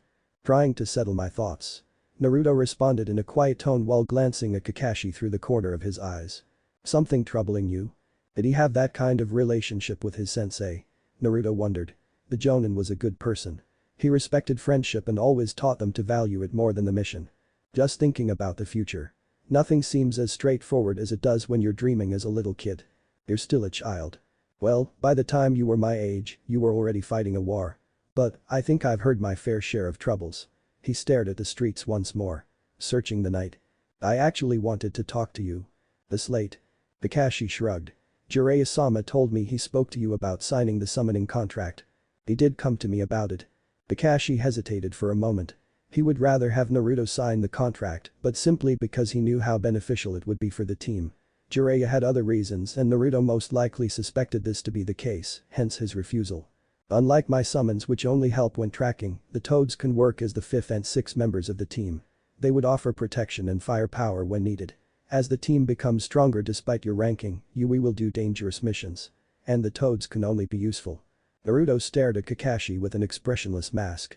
After a moment, his eyes went back to his staring contest with the streets. You give more details than the Sannin. And I'm not sure if you're trying to make me feel bad or not. Because when you say it like that, my decision sounds irrational. Kakashi had flinched slightly when Naruto gave him a look. Even within the darkness, those eyes could be so clear. There wasn't a hint of coldness or hatred. The lack of any emotion was what made his skin crawl. It was not the first time he'd seen such a look from Naruto. I'm not trying to do that. Naruto nodded. You're not manipulative, sensei. I hardly think you'd go that far to your student. You have displayed nothing but love and care for us. He stood up, placing both hands inside his pockets. You're here because Jiraiya is still in the village. And since we leave tomorrow, you want us to have everything we can have. Yes.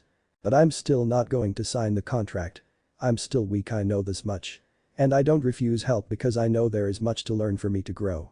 There was so much left unsaid that Kakashi wondered if he should ask. But he just kept Naruto's unsaid words and watched the blonde walk away from him.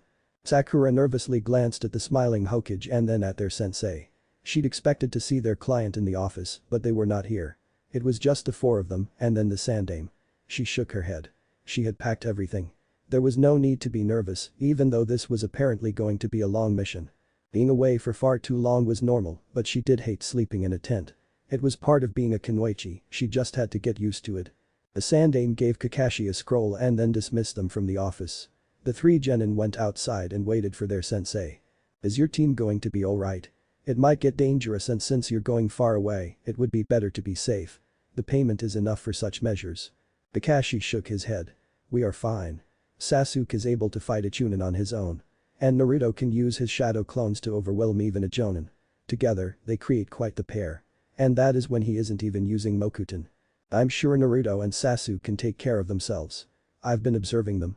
Naruto has also made some massive improvements due to the scrolls I gave him. He even showed me a jutsu as a thank you. Hiruzen shook his head. It was beyond what a genin should be able to do. At this rate, Naruto could go on to match the heights of the Shodai Hokage. And that is excluding the power of the Kyuubi. It may be that Naruto will never have to depend on it. It is your other student I'm most worried about. Kakashi released a long breath. The eye smile disappeared as he thought deep. Still living in fantasy land. But slowly, she is getting in grips with the shinobi world. Is that your method? To teach them through experience? I just think it is better. They decide for themselves whether this is the life for them. If Sakura doesn't feel this life is not for her, she will quit it. The Jonin explained. But I was disappointed that she was not the one who asked Kurenai about Genjutsu. The third Hokage smiled at this. He'd been surprised when Kurenai came up to him. Of all people, he would have never expected Naruto to be the one to attempt to learn Genjutsu. It didn't seem like it suited his fighting style. But it was important for a shinobi to know all the basic fighting styles to better prepare for when you must face against them. Naruto had the chakra and capacity to learn various styles without overloading himself. If you're not willing to give it a push, she won't move. According to your reports, Sakura is more concerned about trying to impress Sasuke than training. That is the challenge, but Naruto is slowly urging her away. Hiruzen shook his head. At this point, she is far behind her teammates and will create an imbalance. If she lags far behind her teammates, it becomes a problem. You know this, the more dangerous missions you take, the more of a burden she becomes to the team. You have already noted as much in your reports. This is her last mission. If you cannot sort her out, I will remove her from the team and put on someone who will not be a burden to the team. He should have expected this would happen. In almost all missions, Sakura was defenseless. She didn't have anyone's back, but someone always had to have her back. He had already seen the problem it was creating. Naruto usually had to do both his and her duties. Sasuke refused to handle it unless he was forced. This harmony was not going to last forever. He sighed. He didn't want the team to be broken up. But at this point, Sakura was likely going to end up getting killed or one of her teammates hurt because of her weaknesses. And not to mention, their missions could be jeopardized because the team would try to save her and risk the mission. The Sandane was trying to avoid this situation. Naruto would probably express sadness if she was booted from the team and Sasuke was likely to just shrug. Or maybe even express hope that their new teammate would become an upgrade. Either way, it wasn't something Sakura was going to take in too well. I understand. This mission is very important, don't get excited over it and forget duty. Sasuke suppressed the urge to roll his eyes. The Jonin hadn't exactly told them what their mission was. But they were still within Konoha walking along the streets. For different reasons, their presence caused eyes to turn toward them. He didn't need the attention. He hated it. Maybe not as much as the villagers hated Naruto. He always did try shut it off and live a world of his own. Being cheered by these people wouldn't make him stronger. Training would. Hence, he saw no need or even had the desire to bathe in the glowing affection showered in his wake.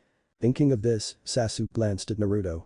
His training partner was capable of pretending as if he didn't see anything happening around him. Sakura was just oblivious. She hardly took anything serious if it didn't have him within it. Disappointing that she had to be their teammate. If he petitioned for a better teammate, Naruto would support him. As far as he was concerned, the two didn't get along. And better than anyone, he knew that Naruto understood and knew what had to be done. In all the missions they'd done, the blonde had displayed cold rationality that it had sometimes left him surprised, if not completely shocked. Of course, his throne as the genius in the team remained unmatched. Yet according to Naruto, the brilliance of such genius was overshadowed by his uncontrollable emotions. It was a nagging thought that was always accompanied by Naruto's look of disappointment. Who are we protecting? I don't remember saying we're protecting someone, Sasuke. Kakashi replied, eyeing the genin through the corner of his eyes. Sasuke shrugged. Some people wouldn't get overly excited if we were not going to protect someone who is unknown. Why do I get the feeling that you are talking about me? Naruto glared at Sasuke. If you feel offended, it must be true. I was quiet and minding my own business. You want to start with me? Sasuke ignored him and looked to the side. Naruto released a short breath and then faced Kakashi while walking backwards. This is your fault, sensei. You're the one who pretends not to hear things. Look at this bastard now. Kakashi didn't respond. After a moment of seeing Naruto stare, the Jonin replied. You said something. Naruto felt a tinge of frustration boil over. There was nothing funny about that reaction. Worse, he was sure there was something of a smirk on Sasuke's lips. After that, he turned away from his sensei and faced the street ahead, placing both hands inside his pockets. Is the team right? Yeah, we are going to be guarding Princess Yuki while she shoots her movie. We will be going to the snow and be with her until the movie is over. The Princess Yuki? The famous actor? Sakura asked with excitement. She was less concerned about the princess, but more about those who she acted with. After all, there were some hunks in the big screen. Yup. I thought we were going to do something a little more challenging. Sasuke complained. What relevance did that woman have in the shinobi world that she would attract danger? Don't be like that, Sasuke. I'm sure this mission will be worth it. Kakashi replied. And he would have time to mull over what the Sandaime said about Sakura. Did he tell her straight to her face that she ran the risk of being removed from the team? Her entire motivation was currently to impress Sasuke.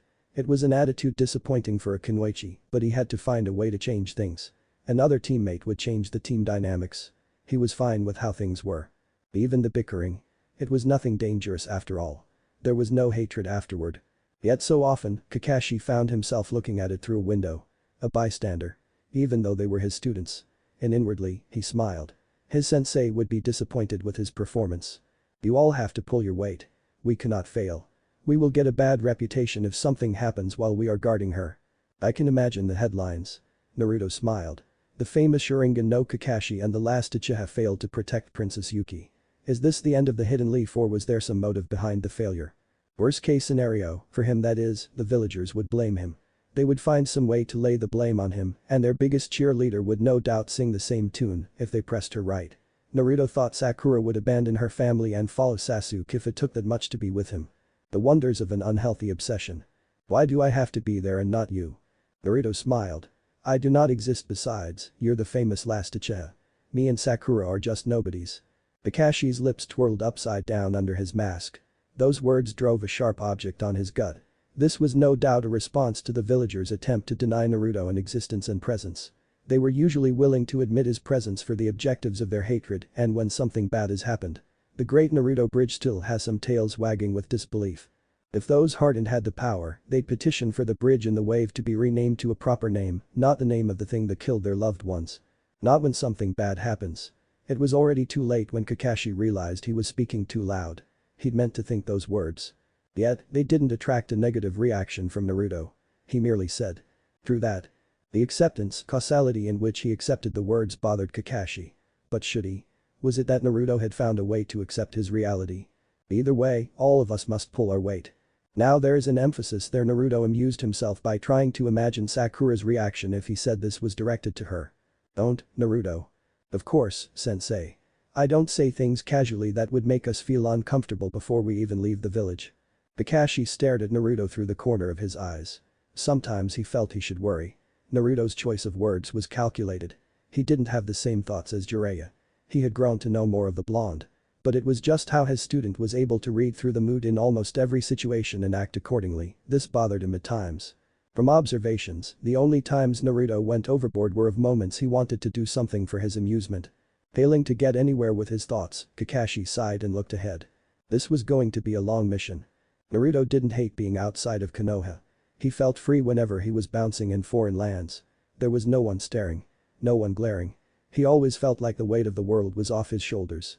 It was sad and ridiculous. He shouldn't feel so oppressed at home that he would feel alive and much happier while outside of home. But what else could he do? There was nothing. It was merely to just hope. The third was always telling him to do good to change the thoughts of the villagers and he tried. He would do that. But he'd never deny that freedom tempted him with treacherous thoughts whenever he was away from Konoha. But of course, treachery was quieted by the criminality of the outside.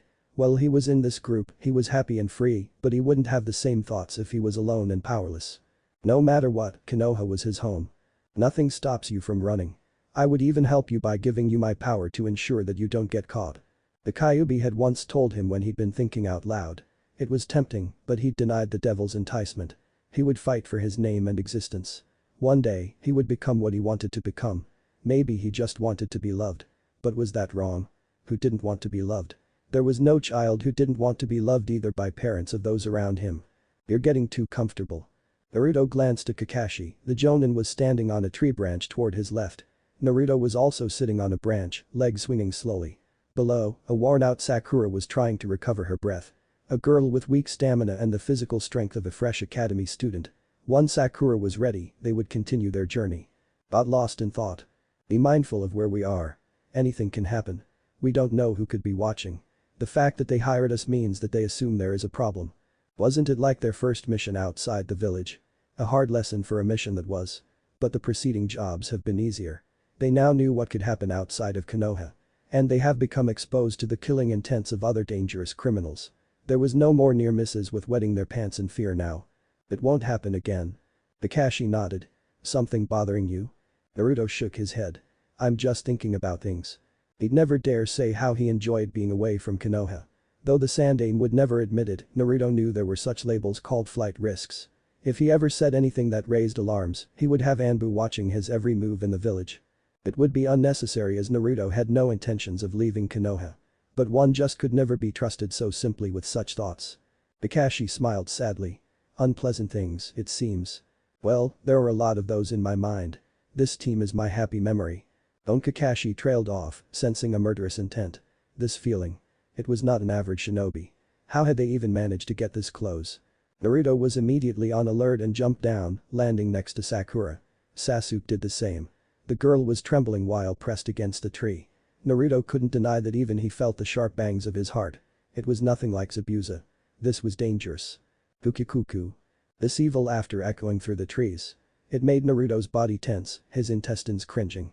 His expression became blank. There was only person who giggled like that. He knew this too well. He should have realized this feeling the moment it hit. Orochimaru, the sadist bastard, was here. What did he want? Good reflexes? Hearing this arrogant and amused voice, Naruto felt something in his heart burst. For a second, pure contempt flashed through his eyes before he quickly wiped it away. Much to the giggles of the beast inside of him. It was always telling him to embrace his hatred. Come out, Orochimaru. Kakashi called. He placed a hand on Naruto's right shoulder. He could sense the blonde's tension. It wasn't unexpected. There was a lot more buried that Naruto didn't seem to have any desire to deal with. But at least, unlike Sasuke, Naruto was a lot more controlled. The Uchiha would have already launched into the shadows if it was Itachi. He didn't have to worry about that with Naruto. But this was unexpectedly dangerous. If Orochimaru had an interest in taking Naruto, Kakashi wasn't sure he could stop it. Not unless he went to great lengths by using the Mangekyo to get them out of this situation. How had Orochimaru even known they were here? Did he have someone in the village watching their movements? Orochimaru as in the Sannin? Sakura asked in a quiet tone. Her fear lessening a bit because of Kakashi. One and only. Naruto replied in a cold tone and made Sakura even more afraid. Kakashi was a Jonin and a famous one, but who was he compared to a Sannin? Wasn't Orochimaru supposed to be a cage-level shinobi? If he was going to attack them, what chance did they have? Sakura worried. She was afraid for her life. The fear caused her knees to shake once more. Don't move, Sasuke. Nobody does anything unless I state so. Just stay calm. Easy for you to say. Sasuke almost said. But seeing that Naruto was calm, he swallowed his words and kept focus on the hidden presence. From the shadows of the trees, Orochimaru seemingly materialized along with Kabuto. His movements were soundless. He didn't get too close but stopped. The Sannin leaned against the trunk of a tree, hands folded across his chest with a wide grin on his lips. You have such a nice look, Naruto-kun. Orochimaru's grin widened when Naruto's eyes narrowed slightly. But he couldn't sense any anger or hatred. It was puzzling. Back when he was strapped to his bed, he has shown him nothing but pure contempt. And now there was nothing. Thank you. Kukikuku, Orochimaru laughed. The bitterness reached him. The piercing sharpness of the tone stabbed daggers to his chest. It filled him with anticipation. I'm not here to attack, so don't worry. I was just passing by. Just passing by? Ridiculous. Nobody just passes by a group like this. Naruto wanted to sarcastically call out the Sannin, but he kept his thoughts to himself. Of course, with how he was grinding his teeth, he'd most likely just swear at the Sannin. What do you want, Orochimaru? I just came to see my test subject. It has been long since we were separated. And I've heard that you have been hesitant to use the gift I gave you. It is rather sad since I cannot gather valuable data after all the work I did. I'm not your subject, you filthy bastard. Naruto replied forcefully. He didn't want to think about the hell he experienced after Orochimaru ambushed him. He hated the Sannin and his sidekick. After all, after Orochimaru fiddled with the seal and attempt to provoke something, the glass-wearing bastard had been the one who came to cut him open and then watched, taking notes as his body regenerated, thanks to the Kyuubi. And then they gleefully pondered about his regenerative abilities with Mokuton. The torture. It was horrible. He dared not think too deeply about it, lest it tests just how firm are the shackles that bind his sanity. Now there is no need in denying that. After all, I did save you from the hell that was Konoha. The orphanage wasn't treating you right. I saved you. You know, when you disappeared, the villagers celebrated. Orochimaru took joy in Naruto's changing expression. And then you returned. It was like the Kyuubi had returned to finish the job once more. Damage control. Kakashi couldn't allow the Sannin to say whatever he wanted. He was surely trying to rile up Naruto, and it was working. Naruto was still just a child. There was so much he could take, and Orochimaru was going into sensitive matters that had yet to be resolved. Sakura would have questions after this. But he couldn't let Orochimaru say any more. What do you want, Orochimaru? The Jonin demanded, putting a hand on his left eye. He was ready if he had to be. He couldn't risk losing his two students. I'm just passing by. No need to be serious, Kakashi-kun. The Sannin stared. Though, I do like to see what you would do if you were serious. Kakashi tensed. He couldn't predict what Orochimaru would do next. The last time he come across in a heated scene, he hadn't been able to move at all. He could now move, but what could he do? Have you come to take Naruto? Bukikuku. Orochimaru laughed. Who knows? He turned his eyes towards Sasuke. Hello, Sasuke. He grinned. You do not have the same eyes as your brother. But I hear you're quite skilled. Sasuke's eyes flashed. Don't say that name. Oh, why not? Itachi-kun was my partner and I wonder if you can compare to him. He did always talk about his little brother, always used to look up to him. Orochimaru laughed. He told me all about how your parents begged for mercy after he'd slaughtered everyone and how you cried pathetically trying to stop him. He felt so sorry for you that he ended up not killing you. The Sannin adopted a thoughtful look. No, he said you were just not worth the effort. Anger got the best of Sasuke. His eyes flashed crimson and he lunged toward Orochimaru. But he never reached the Sannin. Kakashi tripped him, causing him to fall flat on his face, and then quickly stood atop of him to stop him from moving. Your intel was right, Kabuto. He does light up when Itachi-kun is brought up. I would say rather predictably. Quite nothing like Itachi. I could never read him. He is the master of his emotions. It is laughable that his brother lacks this much self-control. Orochimaru then faced the Uchiha. Next time, I'll let you entertain me to see how good your Sharingan is. For now, you're still a brat. Orochimaru moved far faster than Kakashi could react. The Sannin moved past him and then stopped in front of Naruto. Naruto stared straight at Orochimaru, unblinking. Use that gift I gave you. You're denying me valuable data. You were the perfect subject for me, and I did more than what I could with other subjects. If you do well, I'll tell you another secret. The Sannin leaned in to whisper. You have not forgotten I know your secret, right? Give me the valuable data I require, or I will talk. He then moved away to avoid Kakashi. If you are a good boy, maybe I will come and rescue you from the hell that is Konoha. Nobody likes you there. But I'll treat you better. Naruto laughed. He'd have to be manipulated through Genjutsu to agree to join Orochimaru. There was currently no joy with the villagers, but joining Orochimaru would be betraying his pain and following a path that went against his core beliefs. Even if Naruto had to choose between jumping off a cliff and following the Sannin, Naruto would put on a foxy grin and jump to death. There is only hell in your place. And I'm happy at Konoha. Just die, Orochimaru. Honestly, if Orochimaru just went up and died, Naruto would celebrate. He wasn't a sadist who enjoyed other people's pain, but Orochimaru's, he would enjoy. Maybe someone would say it was wrong. But the Sannin did not deserve pity. He was worthy of being condemned. How sometimes he wished there was a true devil who could come and collect his spawn. Or a god who could save those faithful to his teachings from the snake by grabbing him by his tail and throwing him into a pit of eternal flames. Why does it sound like you really want me to die, Naruto-kun? I'm a little hurt, you know. Naruto glared, his grip on self-control loosening, little by little. Any more of this, and he was going to charge. Maybe it was an overreaction. Was it that the pain and hate he should feel for Konoha's people was directed toward the Sannin? Did it really matter? Orochimaru put him through both physical and mental torment in an attempt to manipulate and control him. He could never forget that. I'm sure a lot more people would far more happier to see your death. Cruel death would do. But I suppose even if you just died without pain, anyone could take it. Those words had been said in a calm manner, but Kakashi knew the situation was getting out of hand. Naruto was starting to lose it. While still holding down Sasuke, Kakashi knew the situation was anything but ideal. He could try to attack Orochimaru, but Kabuto was watching him. Their formation, broken with just a burst for anger. At this moment, under his mask, Kakashi swore at Sasuke. Luckily for him, Orochimaru had no desire to cause damage. Bukukikuku Orochimaru laughed as he distanced himself from Naruto. His laugh was an echo once more as he disappeared into the shades of the trees.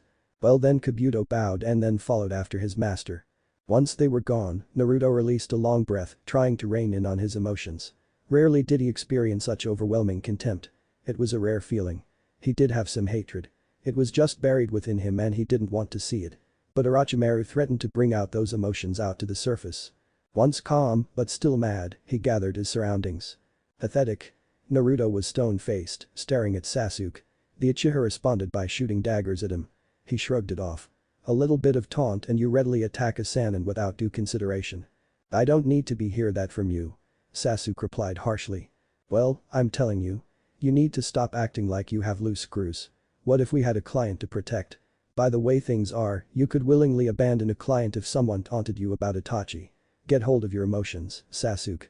Sasuke folded his hands across his chest and looked to the sides. Oh, the mighty Uchiha has nothing to say or just won't admit that he just can't control himself, can he? So much for the last Uchiha. That is no way to speak to him, Naruto. You don't you. Arg, shut up, Sakura. The words came out easily enough like it was natural for him. Inwardly, Naruto wondered what pushed him to say that in front of Kakashi. And straight to Sakura's face.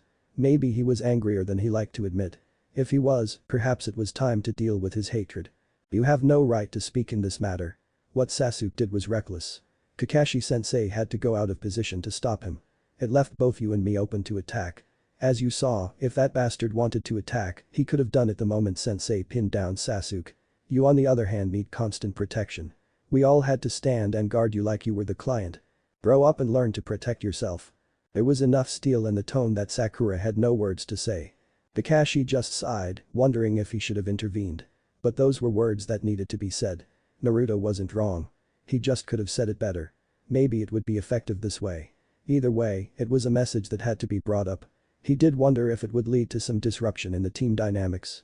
More importantly, those were words he had to say, not Naruto. Was he bucking from his responsibilities? He certainly didn't do enough. He only took the effort of teaching Sasuke after he started to show signs of extreme jealousy. Was it even a bad thing that Orochimaru didn't fight them? For some reason, Kakashi thought this was the worst case scenario. While he spent his time casually talking to Naruto, there was no doubt that he expressed some interest in Sasuke, and that was dangerous. Still, he'd never seen Naruto like this. Perhaps this was a good thing.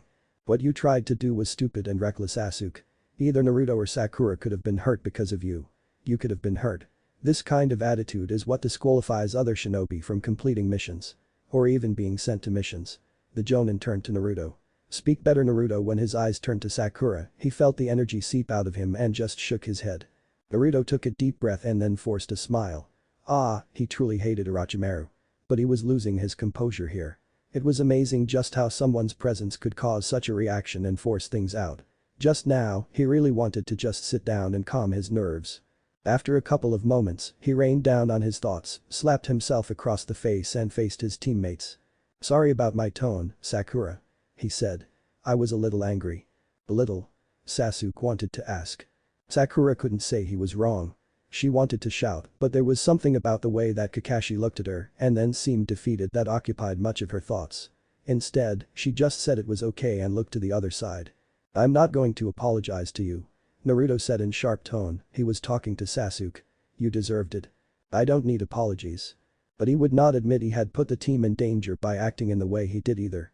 Admittedly, being talked down by Naruto like a child did piss him off. The fact that he couldn't stop himself bothered him much less than being at the receiving end of Naruto's harsh lecture. Come on, let us keep moving.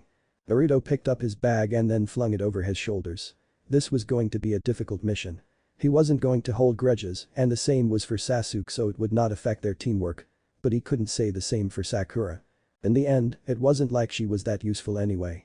Whether she worked with him or not was immaterial to the success of the team, as he and Sasuke mostly did everything. But who could have thought that we would come across such a situation? Naruto asked as they hopped through the trees. Unexpected, but it has nothing to do with the mission. Indeed. He has his interests, but I'm glad nothing happened. It would have been disastrous had he been in the mood to do harm. Naruto may have ended up being taken and returned to a cell with his chakra sealed off. Or maybe Sasuke could have been taken. Someone could have died. Anything was possible. Let us try not to worry about him. We have a mission. If we allow ourselves to get distracted, we will fail. Was it wise to leave them like that, Orochimaru-sama? Kabuto asked in quiet tone as he walked slowly beside his master. It had been the perfect opportunity to grab both Naruto and Sasuke. They had invested heavily on the blonde. There was never going to be another opportunity like this. Konoha was going to take measures to protect its assets. Are you forgetting how things were like last time we got him? Orochimaru hadn't thought Hiruzen would turn into that kind of person. But he'd seen it. His kind and gentle sensei had turned into a demon the moment he realized Naruto was gone. His hideouts had been destroyed with Danzo working overtime to find Naruto. And when they had found the blonde, the message had been passed, he had crossed a line he should have never crossed. If they did something like that again, the reaction was going to be worse. Konoha would have its shinobi actively hunting them. For him, it would not be a problem, but the people working for him would be causalities, and breathing would a little difficult. He couldn't afford to be restrained in this manner. Not when he had his other plans. I haven't forgotten, Kabuto pushed up his glasses while smiling. But he was a good test subject. Being a Jinchuriki and Uzumaki worked well for us. He could be a monster when he grows older. True, but if we want him, we can always get him. Konoha does not want him.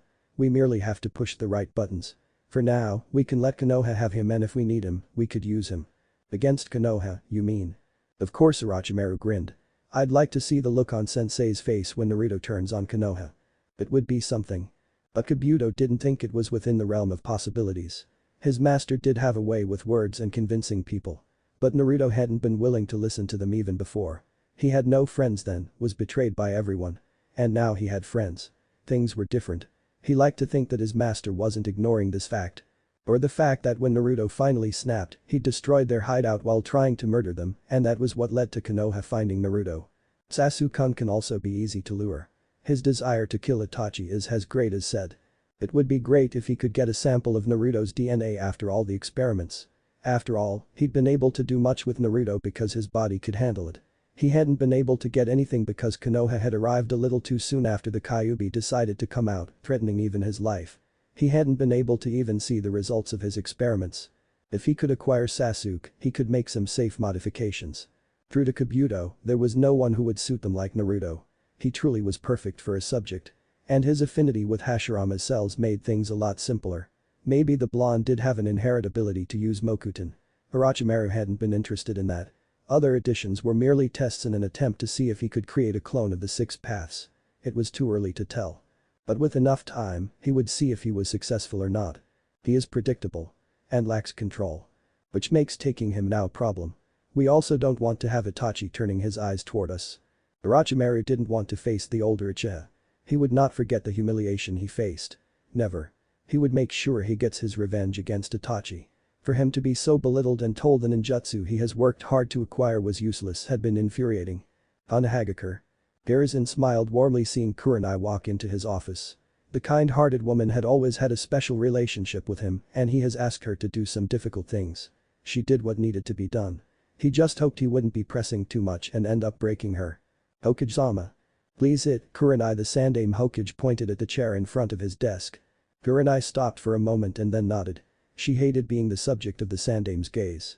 The old man made some difficult requests. And with Naruto seemingly his favorite person in the whole village, she wasn't sure how she was going to handle things. If he called her, then there was something. Don't be tense. He was smiling. But the steel in his tone didn't make Kurenai feel any better. She still released a long breath and shoved her thoughts at the back of her head. You wanted to speak to me. Yes. About Naruto. There was always something serious when it came to Naruto. The unloved Jinchuriki of the village. The spawn the Kyuubi left behind after its defeat in the hands of the Yondaime Hokage. At least those were some tales some villagers whispered when they thought no one was watching. There were many stories really. Most of them ridiculous that she thought only 5-year-olds should be cooking up in their imaginative heads. But grown adults wrote novel stories and seemed to actually believe them. Kurenai had considered that when she made her decision. But there was nothing wrong with offering help. The poor kid already had enough hard time. Some shinobi even willingly spoke about trying to sabotage his training. Such thoughts have been hinted to her. It seemed like someone was even spreading the news that she was going to be teaching him Genjutsu, like some juicy gossip along shinobi corners. But she was in this and had no intention of getting away. She may never get the chance to teach anyone Genjutsu after all. You're already aware that he is a Jinchuriki of the Kyuubi. But there are other things you must know about Naruto. I won't repeat myself, and you are never to say this to anyone. Understood? Yes, Hokage-sama. Hiruzen leaned back to his chair and held his hands together. If possible, he would like Naruto to develop a good relationship with Kurenai. She could be a sister or a mother figure. Anything worked for him. He wasn't going to tell the woman to develop such a relationship. He was just going to create an environment that made it possible. There was nothing wrong with it, and Kurenai didn't have to know his thoughts. But was it the right choice telling her this? He could trust her. She wasn't dealing with S-rank secrets for the first time. It was nonetheless a different matter altogether when it concerned Naruto. I have to thank you for accepting to help him. Naruto has not always had people he can ask help. I consider it growth on his part and a welcome change.